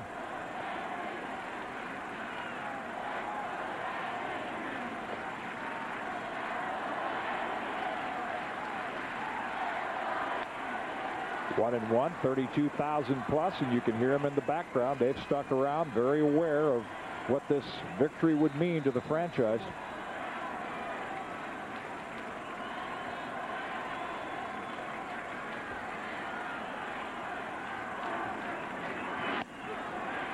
One and two. Kenny, you also mentioned that different managerial styles, and you felt that Joe Torres was well suited for the city of New York. The fact that he's a New Yorker, I think that he's got the fans behind him right there. Foul at the plate, 1-2. Suited for the city and for this team. In the history of the Yankees over the past several decades, you've seen them bring in Billy Martin when the team needed a little spark. And then when things got a little too emotional, they bring in Bob Lemon, who's just the opposite. Joe Torre has a good disposition that suits this ball club and this city. Good at bat by Trammell, fouls that out of play as Tampa Bay prolonging this 112th win. I think it's a bad time. Go up the ladder just a little bit higher here. See if Trammell will try and catch up to this one. Whoa! Little three-quarter slider. Trammell down on strikes. 1 out away.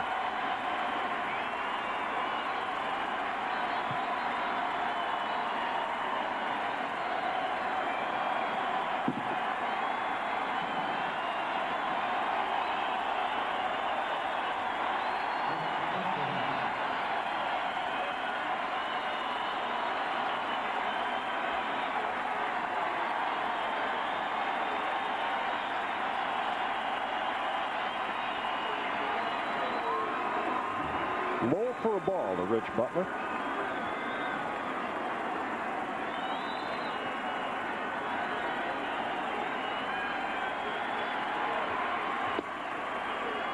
Two and 0. They lost 4 in a row one time this year. They had a winning streak of 10. Appreciative fans looking for win number 112.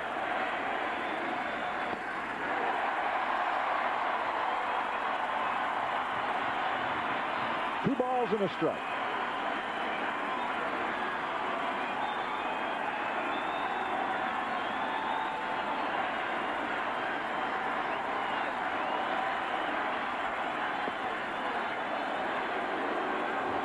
Now 3-1. Not the same concentration there for Rivera that there would be in a save situation. And banners of all colors, sizes. Out toward Jeter, can't get it into left field for a 2-out single, and that prolongs the inning.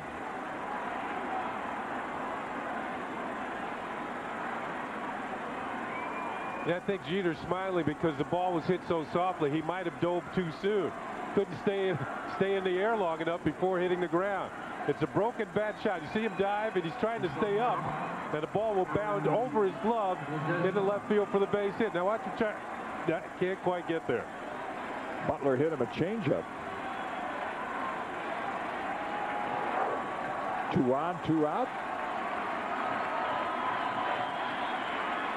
And Aaron Ledesma, the ex-Met, the last hope for the Devil Rays. Strike 1.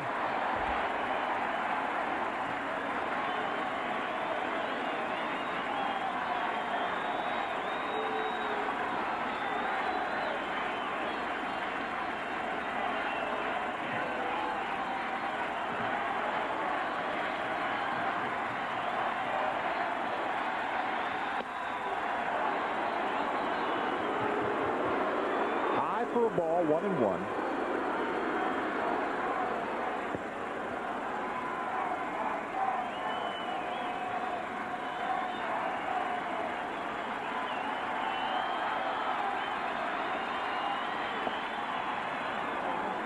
You can tell the concentration factor just not the same there with Mariano. That well out of the zone, 2-1. You saw Posada with a look of encouragement. Hey, let's go.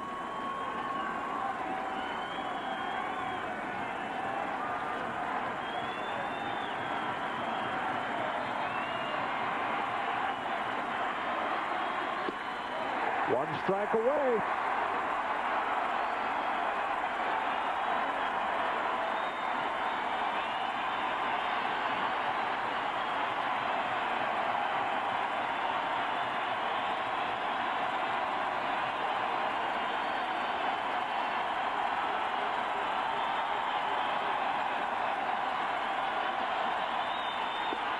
It's in the books. Win number 112, an all-time American League record.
see the list of the most wins in Major League Baseball, and the Yankees climb over the 1954 Indians with their 112th win.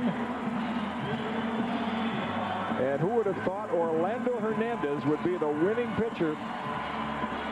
Wasn't even with the ball club when the Yankees won their first game back on April 5th. Now as the Yankees head back to the clubhouse and celebrate this final out on the 112th victory of the year, and kind of a weak swing by Aaron Ledesma on the cut fastball. And something they've done, what, 111 times before? Shake hands on the bench and now out to the dugout for the 112th time. What an amazing season it's been here. Players all season long with clutch performances. Pitching staff's been wonderful. Coaching staff keeps them focused. That's right. The Yankees have just won their 112th game of the year. What a season here in the Bronx. Their 60th win right here in the Bronx. They did it with a 5-run outburst. Derek Jeter had a pair of hits early on and scored the first 2 runs to be a big part of it. Scott Brocious upped his RBI total to 98. Andy Pettitte with 3 very effective innings coming out of the bullpen. And then, as you might expect, Mariano Rivera was on the mound for the last out of win number 112. Well, you can imagine there's a lot to talk about on the post-game coverage of this one. We'll have it for you on MSG when we come back. 6-1 Yankees.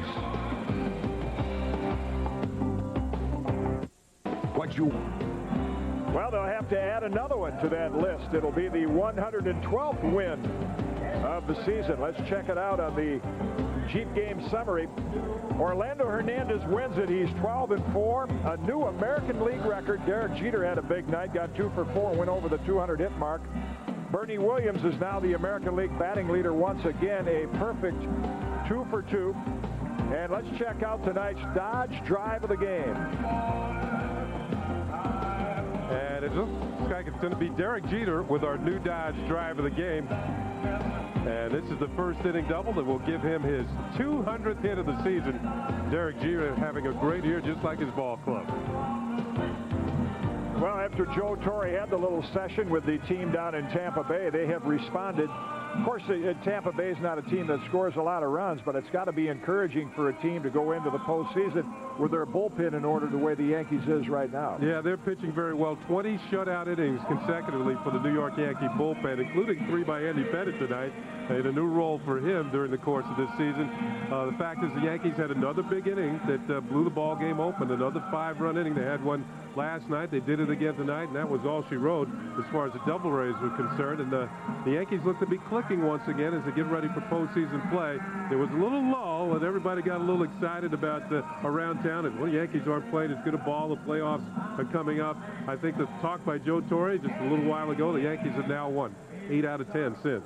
And wasn't it inspiring, really, to hear this crowd and feel the crowd when they sensed the 112th win was just a few strikes away and the Yankees responded. We're going to head right down to our studios in Manhattan where Deb Kaufman is standing by at the MSG Sports Desk. Deb? All right, thanks, guys. And what a weekend this is shaping up to be. It would be better if the National League teams were winning to stay tied, but at the moment, 2 of them are losing to stay tied. Not a great night for the Mets. They're losing 6-4 in the bottom of the 8th. A major base running mistake by Jay Payton. He made the final out at 3rd with Mike Piazza on deck after a John Olerud RBI single. So again, they're down 2 in the 8th. We'll keep you posted. But it's not a disaster because the Cubs are losing also. Now, high drama in Houston. Sammy Sosa hit number 66 to tie the game early 2-2, but the Cubs haven't scored since, and the Astros are piling it on. So if everything stays the same, all 3 teams will be tied atop the National League wildcard race because the Giants are the only team that's winning. They have jumped on top of the Rockies now 3-1. Jeff Kent with an RBI single. He's having a fantastic year. And it's San Francisco leading Colorado 3-1. Now, Sammy Sosa, after he hit number 66, had the home run lead for about 45 minutes because within an hour, Mark McGwire back in St. Louis hit another one out, his coming off of Montreal. So the home run race back into the swing of things tonight, this Friday night. All right, elsewhere, there's been a gag order issued in a Coliseum mess. Both sides squaring off in court today on Long Island. The preseason game, the Islanders game against the Devils, was canceled for tonight. We'll have the latest on our half-hour show. And one other hockey note, the Rangers get Todd Harvey in the fold. He signs a 2-year deal. Well, the Yankees do it. They get it. Win number 112. But they don't want to be the 54 Indians. If you missed the piece on Al's pregame, we'll have it for you also on our half-hour show. More after this. We'll have the baseball covered on the late sports desk, and the Mets are obviously in the thick of things, so they have made contingency plans for playoff tickets, and that includes a possible one-game playoff on Monday, and also we'll have all the hockey. Lots of stuff for you on our half-hour show, but for now, we send it back to Al Trautwig, who is standing by in our Yankee studios in the Bronx after the Yankees beat the Devil Rays to get historic win number 112. Al? All right, back in our studios, the Yankees win their 112th game. And El Duque wins his 12th game of the season, going 12-4. One of the other significant developments today were the 3 innings in relief that Andy Pettitte delivered for the Yankees in contributing to the win tonight. First of all, congratulations on 112. Thank you. Does that matter at all to the team in the clubhouse and you? I think definitely. You know, we've won more games than any American League team in the history. That's pretty impressive. Got a good ring to it, doesn't it? Yeah, definitely. All right, now, were you as happy with your stuff as you looked effective tonight to me? I mean, when you started off with all the ground ball outs and the strikeouts, I mean, you really looked on top of your stuff. I was very happy. I felt like that I had pretty good stuff tonight, and obviously you don't want to go out there and have a bad outing. So, you know, I felt good. I felt I got a little out of whack maybe in that 3rd inning a little bit, but overall I felt really good. Now, it's been a up-and-down season for you. I think that's putting it mildly, and you've had a chance to spend a lot of time in working things out with Mel Stottlemyre. Have you sort of zoned in on what you needed to fix? Not really. You know, we just, you know, I've tried to, so many people are trying to help me. I mean, I'm getting, I'm getting calls and letters from everybody telling me. Lots of conversations like this one, Andy, right? So, yeah, I've just tried to narrow it down just to me and Mel, and just trying to get with him and just figure it out and know that, you know, just really the confidence, just getting my confidence back and knowing that I can go out there and do it. Well, that's what these last few starts have all been about, getting yourself to feel as good about yourself so that when Tuesday and Wednesday come, you know, you can do the best that you can do. Have you done that? Is your confidence at a great point? I feel very good. I mean, you know, like I said, I was just to the point a long time ago where we were just ready for the playoffs to start, and I you know, I was just hoping for the, you know, the playoff starts just to come. So, you know, tonight was very gratifying for me to go out there and throw the 3 innings in relief, and felt like I had everything working. I had my curve, my changeup, and, you know, locate my fastball in and out, and that's where I'm going to be effective, and I was able to do that tonight. Do you know what Joe's plans are for you yet in the first round? Not exactly. You know, oh, really? I think it's still a secret a little bit, but you know, he's a manager. As soon as he's ready to let that out, I guess we'll let it out. It was weird, must have been coming out of the bullpen though again, right? It was definitely weird, yeah. But effective. Thanks, Andy, for your time. Okay, you bet. All right, Andy Pettitte throws 3 good innings tonight, and the Yankees win their 112th. We'll begin our post-game coverage in a moment on the G Post-Game Report. Hi, Derek Burton for Dope. Once again on this record-setting night, the final score, the Yankees win it 6-1 with Orlando Hernandez getting the win. Coming up next, our Jeep post-game report with Al Trautwig and Michael Kay. No one's ever had a post-game show after 112 wins before, but we will. Then following that, the National Finance Sports Desk with our host, Deb Kaufman. Tomorrow, David Cohn goes for win number 20. We'll have it for you starting with a scorecard show at 3:30. This was the last out of win number 112. Who better to be on the mound than Mariano Rivera?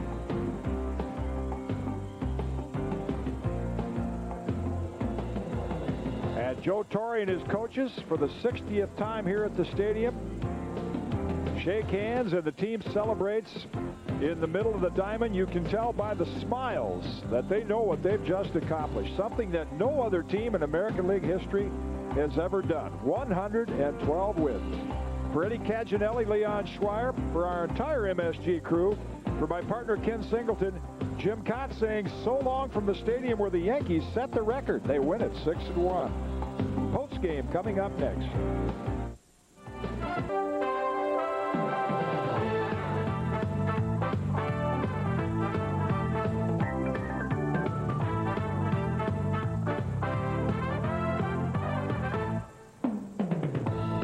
This This is a 112 wins edition of the Jeep Postgame Report, and it's brought to you by your Tri-State Jeep dealers.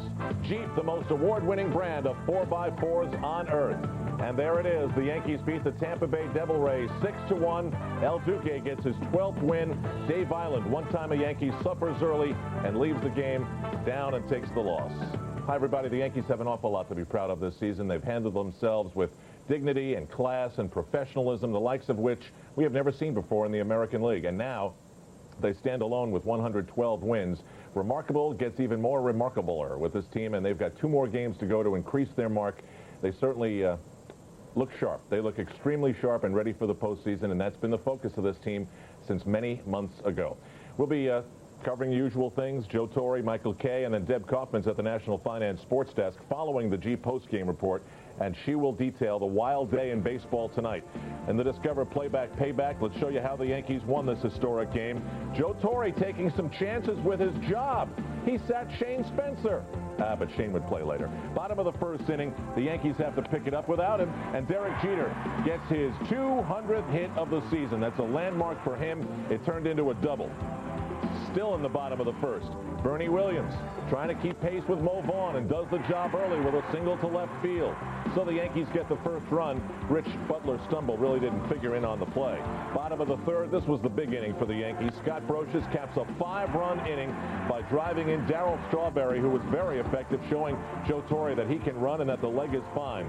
So it's 6-1 after 3. That was it for the scoring. And with the way the Devil Rays struggled to score runs, you really got a feeling that this one was over. Mike DeFelice can't touch El Duque's fastball, and then Andy Pettitte came in and really looked strong. Out of the bullpen for 3 innings. All his pitchers, he told us, were working, and that's a beauty to strike out Mike Kelly. Then Aaron Ledesma at the plate in the 9th inning. Mariano Rivera didn't cruise through the inning. He allowed 2 guys to get on base, but that's it. Game over. And Joe Torre and his coaching staff and all the players celebrate for a 112th time. So the final score once again, 6-9-0, better than 1-7-0. We'll hear from Joe Torre and Michael Kay's Clubhouse Report next on MSG. You are watching the Jeep Post-Game Report, brought to you by Jeep, the most award-winning brand of 4x4s on earth. This portable Iowa music system features a dual CD changer, double cassette deck, digital tuner, remote control, and Q sound for 3D enhancement. Call 1-800-BUY-IOWA. We're back on the Jeep post game, and the Yankees beat the Tampa Bay Devil Rays, who have still never won at Yankee Stadium. 6-1, 2 games to go. Another achievement for Joe Torre. And down the hall we go, inside the Pete Sheehy clubhouse, where Michael Kay is standing by with the winningest American League manager ever. Joe, you are now the manager of the team with the best record in the history of the American League. Are you pretty hot stuff? Yeah, you can enjoy it for a couple of days. But, Michael, we've talked about this before. This season is special. And, you know, when Tuesday comes, it's, you know, we start from scratch. But to look back on this year, and, you know, you've won more games than any other team in the American League for as long as baseball's been in existence. You know, wow. When you look at the standings and you see a 111 or a 112, do you almost have to blink and say, this really can't be happening? I was impressed by 100, because anytime when you're looking at standings, you very rarely see 3 numbers jump at you.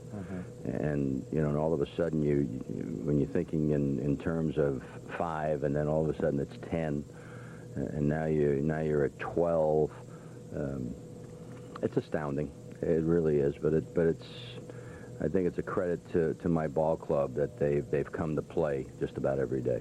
How un-baseball-like is 112 wins? People talk about the Bulls at 72-10, but is this more significant? Is this a tougher thing to do? You know, I remember having a meeting with my Cardinal club when you're trying to find ways to motivate people, and you start the meeting by saying this is the only sport that you're allowed to lose 65 games.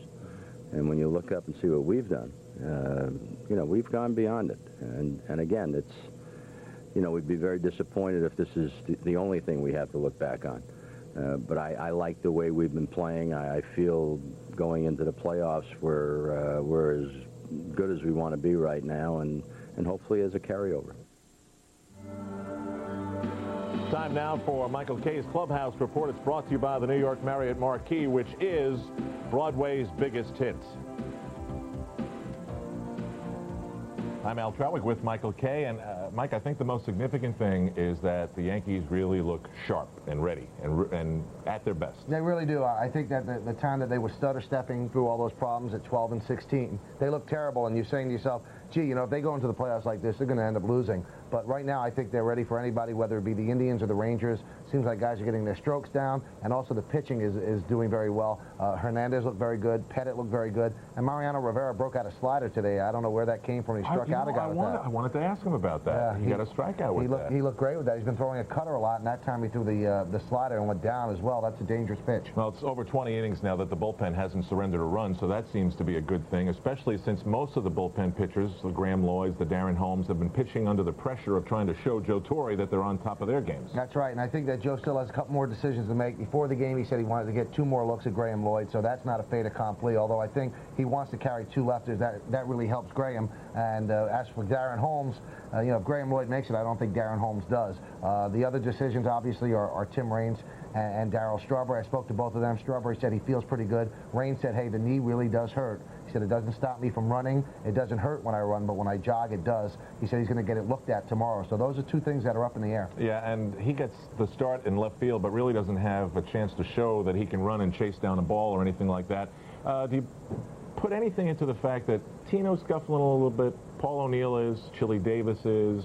Well, Chili Davis has told some people, and a lot of people on the Yankee staff have told me that Davis is ready. I mean, he's locked in. They think he's fine. As for O'Neill, I think they just rested him a lot against lefties, so I think he's 1 for his last 17. That's not O'Neill. And right after the game, he went and he lifted weights, so he's all set. He's ready. And I think Tino Martinez is going to be fine as well. He doesn't look really lost at the plate. He's not lunging. When he lunges, that's when you really have problems. You know, it's weird, Mike. There's never been an American League postgame for a team that's won 112 games. No, you're right. And even in 1906, I don't think they had a They had no postgame. No, they didn't have radio. That's right. So we're in uncharted territory. We'll continue on the G Post-Game Report in a moment. Back at Yankee Stadium, where the Yankees have beaten Tampa Bay 6-1. Well, Post-Game Report brought to you by Jeep, the most award-winning brand of 4x4s on earth. 112 and counting. We're back in the Bronx on MSG. Just moments ago, Todd Pratt in the 9th inning with 2 outs, struck out with a tying run at third base. Atlanta beats the Mets 6-5. But the Cubs also lost. San Francisco is winning. If that score holds up, it'll be a 3-way tie in the National League wild card race. Wow, with 2 games to go. It's going to be amazing. Great. Now, tomorrow, from a Yankee perspective, it should be fairly significant because even though the Cleveland Indians are collapsing and the Yankees' first-round opponent may wind up being them unless they can find a way to win a game or 2, Joe Torre says he'll announce his starting rotation for the first round. He'll announce starting rotation. A lot of people wonder, gee, will it change if the Indians are the opponent? I really don't think so. I think it's still going to be Game 1 as well as Game 2 Pettit, Game 3 Cone, and Game 4 Hernandez. Okay, we're done here on the G Post Game. Michael Kay, Al Troutwig, thanks for joining us. We'll see you tomorrow. The New York City Marriott's Yankees scorecard begins at 3:30. Coming up next, Deb Kaufman at the National Finance Sports Desk.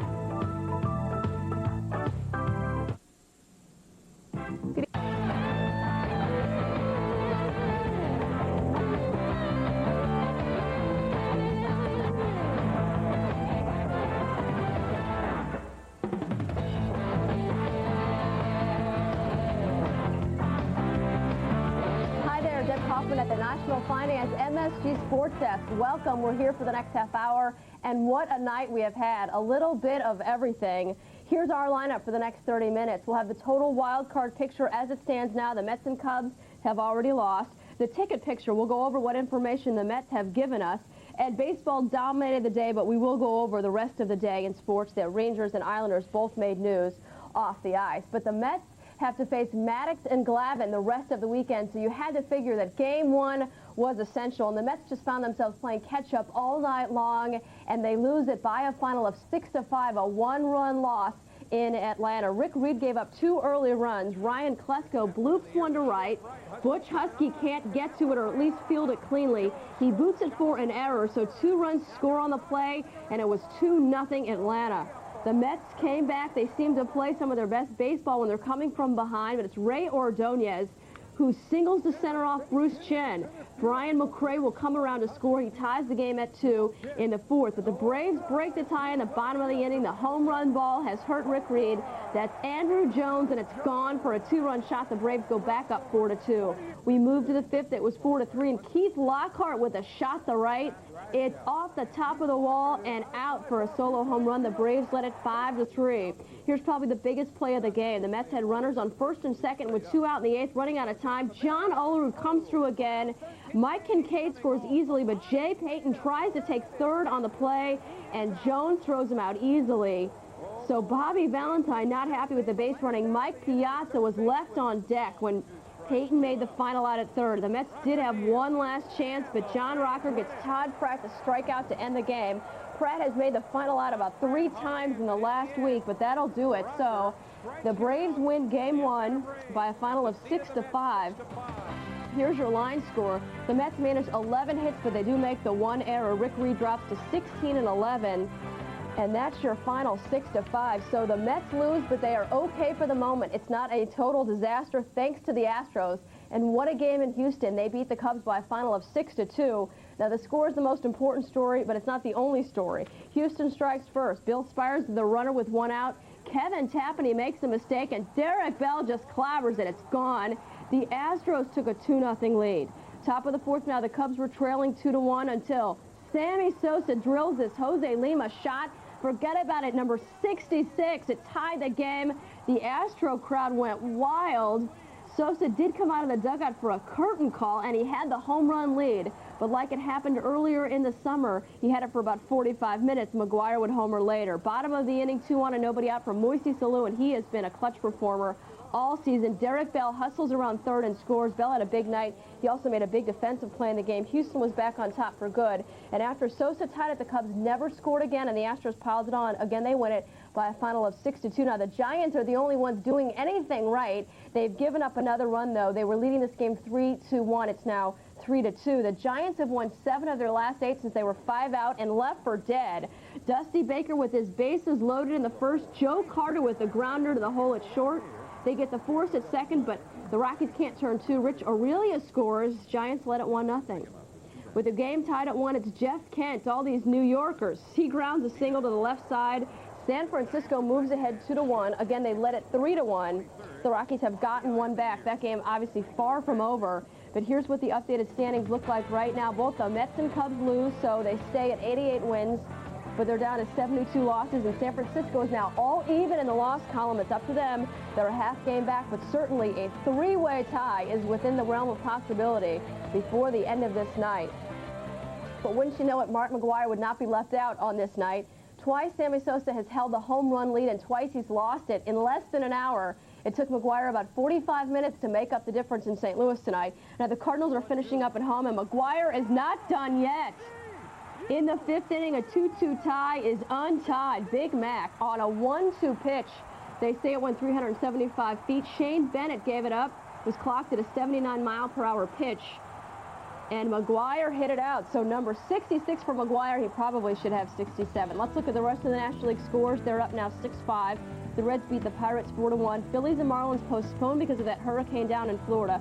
Kevin Brown is starting for San Diego against Arizona. He gets his last start before the playoffs get set up, and then it's Milwaukee and the Dodgers in L.A. All right, the Mets have had to go ahead and make some plans now to sell tickets, not only for the playoffs, but for a potential 1-game playoff Monday at Shea. We want to give you the information that the Mets have given us. This is what it looks like, and everything starts tomorrow, actually, if you want to buy tickets to the Division Series. Now, Saturday and Sunday, tickets will be sold at Shea. Ticket windows open at 11 a.m., but wristbands will be distributed starting at 7. So bring cash only, and the wristbands go at 7 a.m. Now, you can order tickets by phone beginning at 11, 718-507-TIXX. There will be a charge, $5 per ticket if you do order by phone. Now, that's for the National League Division Series. If the Mets tie for the wild card spot, there will be a 1-game playoff at Shea on Monday. So tickets will be sold immediately following Sunday's game. That's when they'll know whether or not there will be a playoff. There's your information by phone until 11 o'clock on Sunday night. If necessary, sales will resume Monday morning at the ticket windows only, so you can probably go out to Shea and still get tickets on Monday morning. Again, a phone charge if you order. on the telephone. All right, that's our ticket story. When we come back, we'll run down the Cleveland-Texas scenario and who the Yankees might be facing. We'll have all that plus the American League scores when we come back on the MSG Sports Desk after this. National Finance Sports Desk is brought to you. It's the Daily News Baseball Playoff Preview Show. Maybe the Mets, maybe just the Yankees, but either way we'll have it Sunday night at 11 and Monday at 11 following the National Finance MSG Sports Desk. While the Mets need to win them all this weekend, well, at least they need to win the next two, the Yankees really only needed to win one to set the American League record, which would break the mark set by the 1954 Indians of 111 wins, and they do it. They get number 112 against Tampa. We had the game on MSG. It was over early. The Yankees batted around in the third, and they won this one like they've been winning all year long. Tim Raines drives in Paul O'Neill. That made it 3-1. Two batters later with 2 outs in the third. Scott Brocious already facing a reliever, Rick White. He singles to right center. Jorge Posada, Darryl Strawberry score. Made it 6-1 Yanks. 98 RBIs for Brocious. He's got 2 more games to get 2 more. Top of the ninth, Mariano Rivera let a couple men on, but he got Aaron Ledesma swinging for the final out, and that is your victory number 112 for Joe Torre and the Yankees. So just an amazing season for them. They win it by a final of 6-1. There's your line score. El Duque gets number 12. Not in the line score, but very significant. Andy Pettit pitched very well. And he came on in relief, really, of El Duque that was planned. He came on in the 6th and didn't allow a run. All right, the Rangers need only a win tonight or an Angels loss to clinch the West. They didn't start until 10, but they're at Seattle, and the Mariners have already jumped on top 4-0. And the Indians finally have some incentive.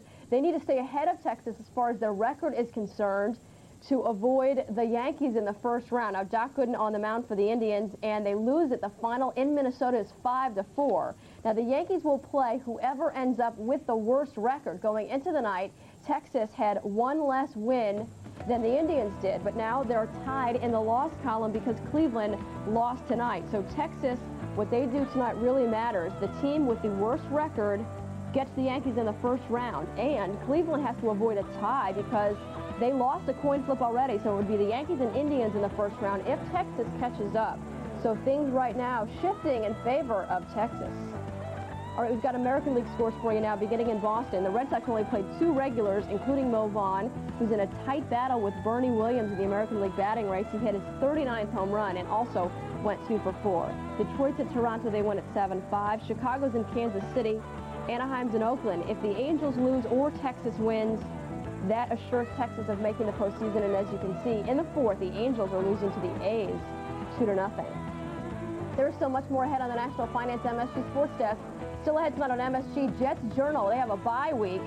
We'll talk Jets and Giants, plus Todd Harvey finally gets himself to rye. We'll have the Rangers and Islanders news after this.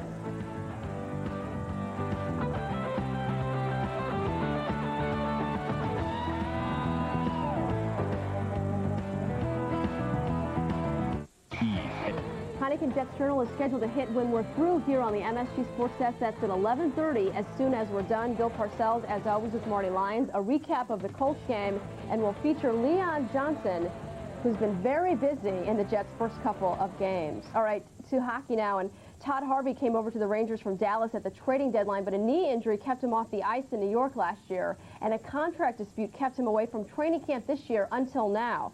The Group 2 free agent finally came to terms with the Rangers today. 2 years, about $1.5 million over the length of the deal. Here he is at Rangers skating today at Rye and Playland, and he talked to our MSG's Anthony Fucilli about finally getting himself into camp. I'm happy. I mean, you're always going to be happy, and it was a long process, but yeah, I mean, that's part of the business and the way that things work.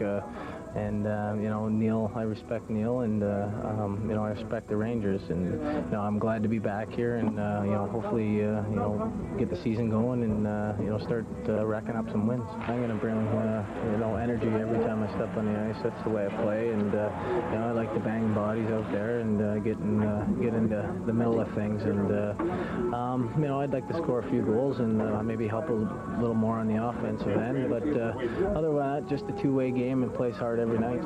Well, I like what I saw. He came in a very good condition. He, I think, had a spirited practice. He was feisty, and those are the things that he's going to do for our hockey club. I think he'll be a fan favorite. And he's a very aggressive hockey player, and he's a grinding type of player who can score some goals for us. At practice today, Harvey impressed his new Ranger teammates by greeting Ulf Samuelsson with a big hit.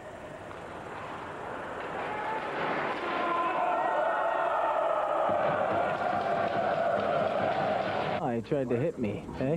Tried to stand me up and say hello, but I seen him coming, so I got a little up in the air on him, and he was down crouching low like he usually does, and I sort of bowled him over. I think he surprised Alfie out there. Alfie didn't think he was going to hit him as hard. He got his shoulder into his chest, and down he went. So those are the things that you're going to get from Harvey. I mean, he's a feisty, enthusiastic person. All right, now back to the Islanders and Devils, who did not play their preseason game at the Coliseum. After all, the building has been empty for quite some time. The two sides squared off in court today. Here's NHL Commissioner Gary Bettman as he breaks down the NHL's next move. The prior inspection was not a full and complete inspection, and so in the final analysis, if we're, as a league, going to have to get involved in terms of ruling the club, we'll have to be satisfied as to the safety of the building. If you keep on going back and back, when will it end for the people of Nassau County? How much longer do we have to deal with this, to keep on going back with unsupported allegations? It's not fair to the taxpayers. It's not fair to the residents in Nassau County to completely keep on going back and creating this. Come up with what you think is unsafe. And so far, they've come up with nothing after 2 inspections and discovery. That's how I feel about it. All right, emotions running high after a full day in court today, and the end, it does not seem to be anywhere in sight. All right, when we come back, the Yankees did pass the 54 Indians. Some wonderful men on that team, but the Yankees don't want to be the 54 Indians. More after this. National Finance. The 54 Indians were winners but losers. They set an American League record 44 years ago, but everyone still remembers that they didn't win it all. Here's Al Trautwig with their story. In 1954, the Cleveland Indians won 111 out of 154 ball games. They were led by Al Lopez, like Torrey, a former catcher. Outfielder Larry Doby was the league's MVP, and infielder Bobby Avila won the batting title, hitting .341. Third baseman Al Rosen enjoyed a career year, batting .300, and the starting rotation featured 2 20-game winners in Bob Lemon and Early Wynn, plus a 19-game winner in Mike Garcia. Playing to packed stadiums wherever they went, the Indians, unlike this year's Yankee squad, were involved in a tight pennant race. They went 26-6 in August, and on September 16th captured the American League pennant, capping off a tremendous season at the shores of Lake Erie. Season started, we played well, and then as the season went on, you realize the fact that things were going well. You had players on the team having an excellent year. No one had a bad slump in terms of those individuals who were having a great year. So that you recognize and that you realize the fact that you were involved in a thing where you had a chance to win the pennant. Now, the other thing people don't realize is that we won 111 games that year, but the Yanks won 103 games.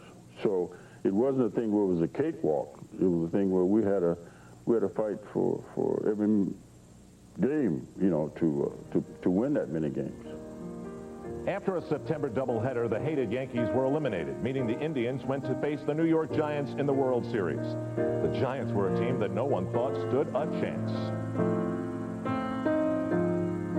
We were the heavy favorites, had a very good pitching staff, had a good defensive ball club, and the Yankees had a good ball club too, and we beat them. I don't know what the record was against the Yankees in all our series, but we were ahead of them. And again, I say the Giants had great pitching. In any series, who has the best pitching is going to win. In Game 1 at the Polo Grounds, Al Lopez sent his ace, Bob Lemon, to the hill. Lemon had been brilliant during the regular season, going 23-7 with a 2.72 ERA. Cleveland jumped out to an early lead, but the Giants came back to tie the game at 2 in the third, and it stayed that way until the 8th inning. That's when Vic Wirtz stepped to the plate with 2 men on, and he drove a Don Little pitch to center field that everyone thought would be for extra bases. But Willie Mays made a catch of legend. That That seemed to take the heart out of the Indians. They lost game 2, 3-1, but finally headed back to Cleveland, believing they still had a chance. I thought we could win. I thought we could win because you're going back home. You got the fans there. You've got a good ball club. You've had some things happen to you that you know you haven't been accustomed to that year because you never had those things happen like that. But when we went back to Cleveland, I thought that we had a chance. I thought we had a good chance. But in game 3, just as in the first 2 games, Cleveland had trouble scoring runs. This time it was Ruben Gomez who shut them down 6-2, and the Indians would hit just 190 in the series. Bob Lemon started for them in game 4 on 2 days rest and tried valiantly to keep them in the game. But by the time the Indians had scored 3 in the 7th, the Giants already had a 7-run lead. New York would go on to win 7-4 in 4 games in one of the greatest upsets in World Series history. It left the Indians with the greatest single-season win total in AL history with absolutely nothing to show for it. Unfortunately, not a good memory is that you lost 4 straights in the World Series. I don't think too many people thought that that would happen. Maybe we would have gotten beaten, but not 4 straights. You're going to win at least 1 or 2 games. That was very disappointing. I think almost everybody in the country were betting on us to beat the New York Giants. I don't think we were ever able to get it going again after we won that 111 game, because we won the 111 game on a Sunday. And, you know, as I said before, the media remind us that who had the record. And as I said before, fans, of course, competition-wise, between the Yanks and us were great at that time. And you sort of, you know, I relaxed a little bit. And when it came time to World Series time, I don't think most of us was quite up for it at that particular time. The lesson? Forget the number of wins along the way. Just win the last game they play. To win 111 games, you had to be on a high for a long period of time. And I think after winning 111 games, I think there was a little low. Now, to get back to that high wasn't that easy, and I don't think we ever got back to the feelings that we felt during the year when we were breaking the record. Breaking records is always good for a sport, but you can't compare the players or people in any generation, in any line of endeavor. You have to compare how far they stand above their contemporaries. As far as the Yankees go, I'm pulling for them. Naturally, I'm an American leaguer. I want them to go ahead and, if the Indians are eliminated, I want the Yankees to win the World Series. Thank you, Al. Some phenomenal performances back in that season of 1954. There were some great performances tonight. So many, this was a tough decision, but our producers chose Derek Bell as our National Finance Performer of the Day. Bell got things going for the Astros really in this game, and twos were wild. His 22nd home run of the year, and it was a 2-run shot as the Astros led the Cubs 2-0. And he flashes some leather to squelch a Chicago rally with a runner on second. Mickey Morandini with a sinking line drive, and Derek Bell makes a great play on it. He's our Performer of the Day.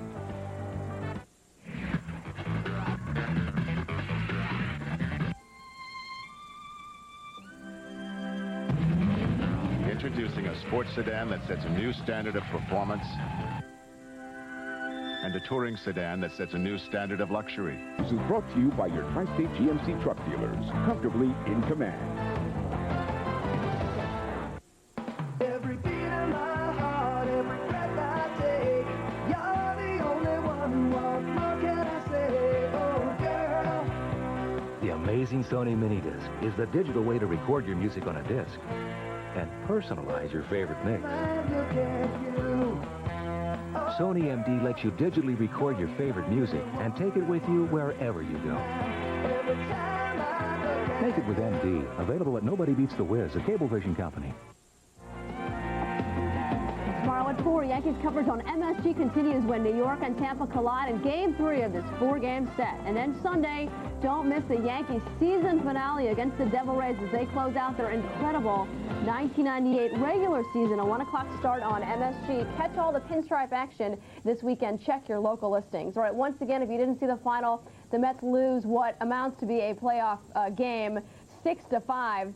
The turning point of this game probably when Jay Payton committing the cardinal sin, gets called out at third, making the final out of the inning with Mike Piazza on deck. Peyton and his manager, Bobby Valentine, both talk about this turning point of the game. Rule one is you don't make third out, third base with Mike coming up, you know, so it's one of those things. You know, he's out there scoring a double, and apparently hasn't seen many arms like that in AAA that could equalize his speed. So what happened on the play? I just made a judgment, error in judgment, basically. I was thinking the guy's going to score. I was thinking maybe the throw might go home, but it didn't. I got to see it and read it better, and I screwed up and going to third right there. So how do you feel after making that kind of an error? I messed up. I mean, it's part of the game. I screwed up. I learned from it. It won't happen again, but, I mean, there's nothing I can do about it. I wish I could go back and change it, but I can't. A tough part of the game. Sammy Sosa would go back and change the score of the Cubs game if he could, but he still hit number 66, and so did Mark McGwire. We'll look back now at the 2 home run kings as we leave you tonight on the MSG Sports Desk. I'm Deb Kaufman. Good night. Here's the 1-2. There it goes! See you later! 66!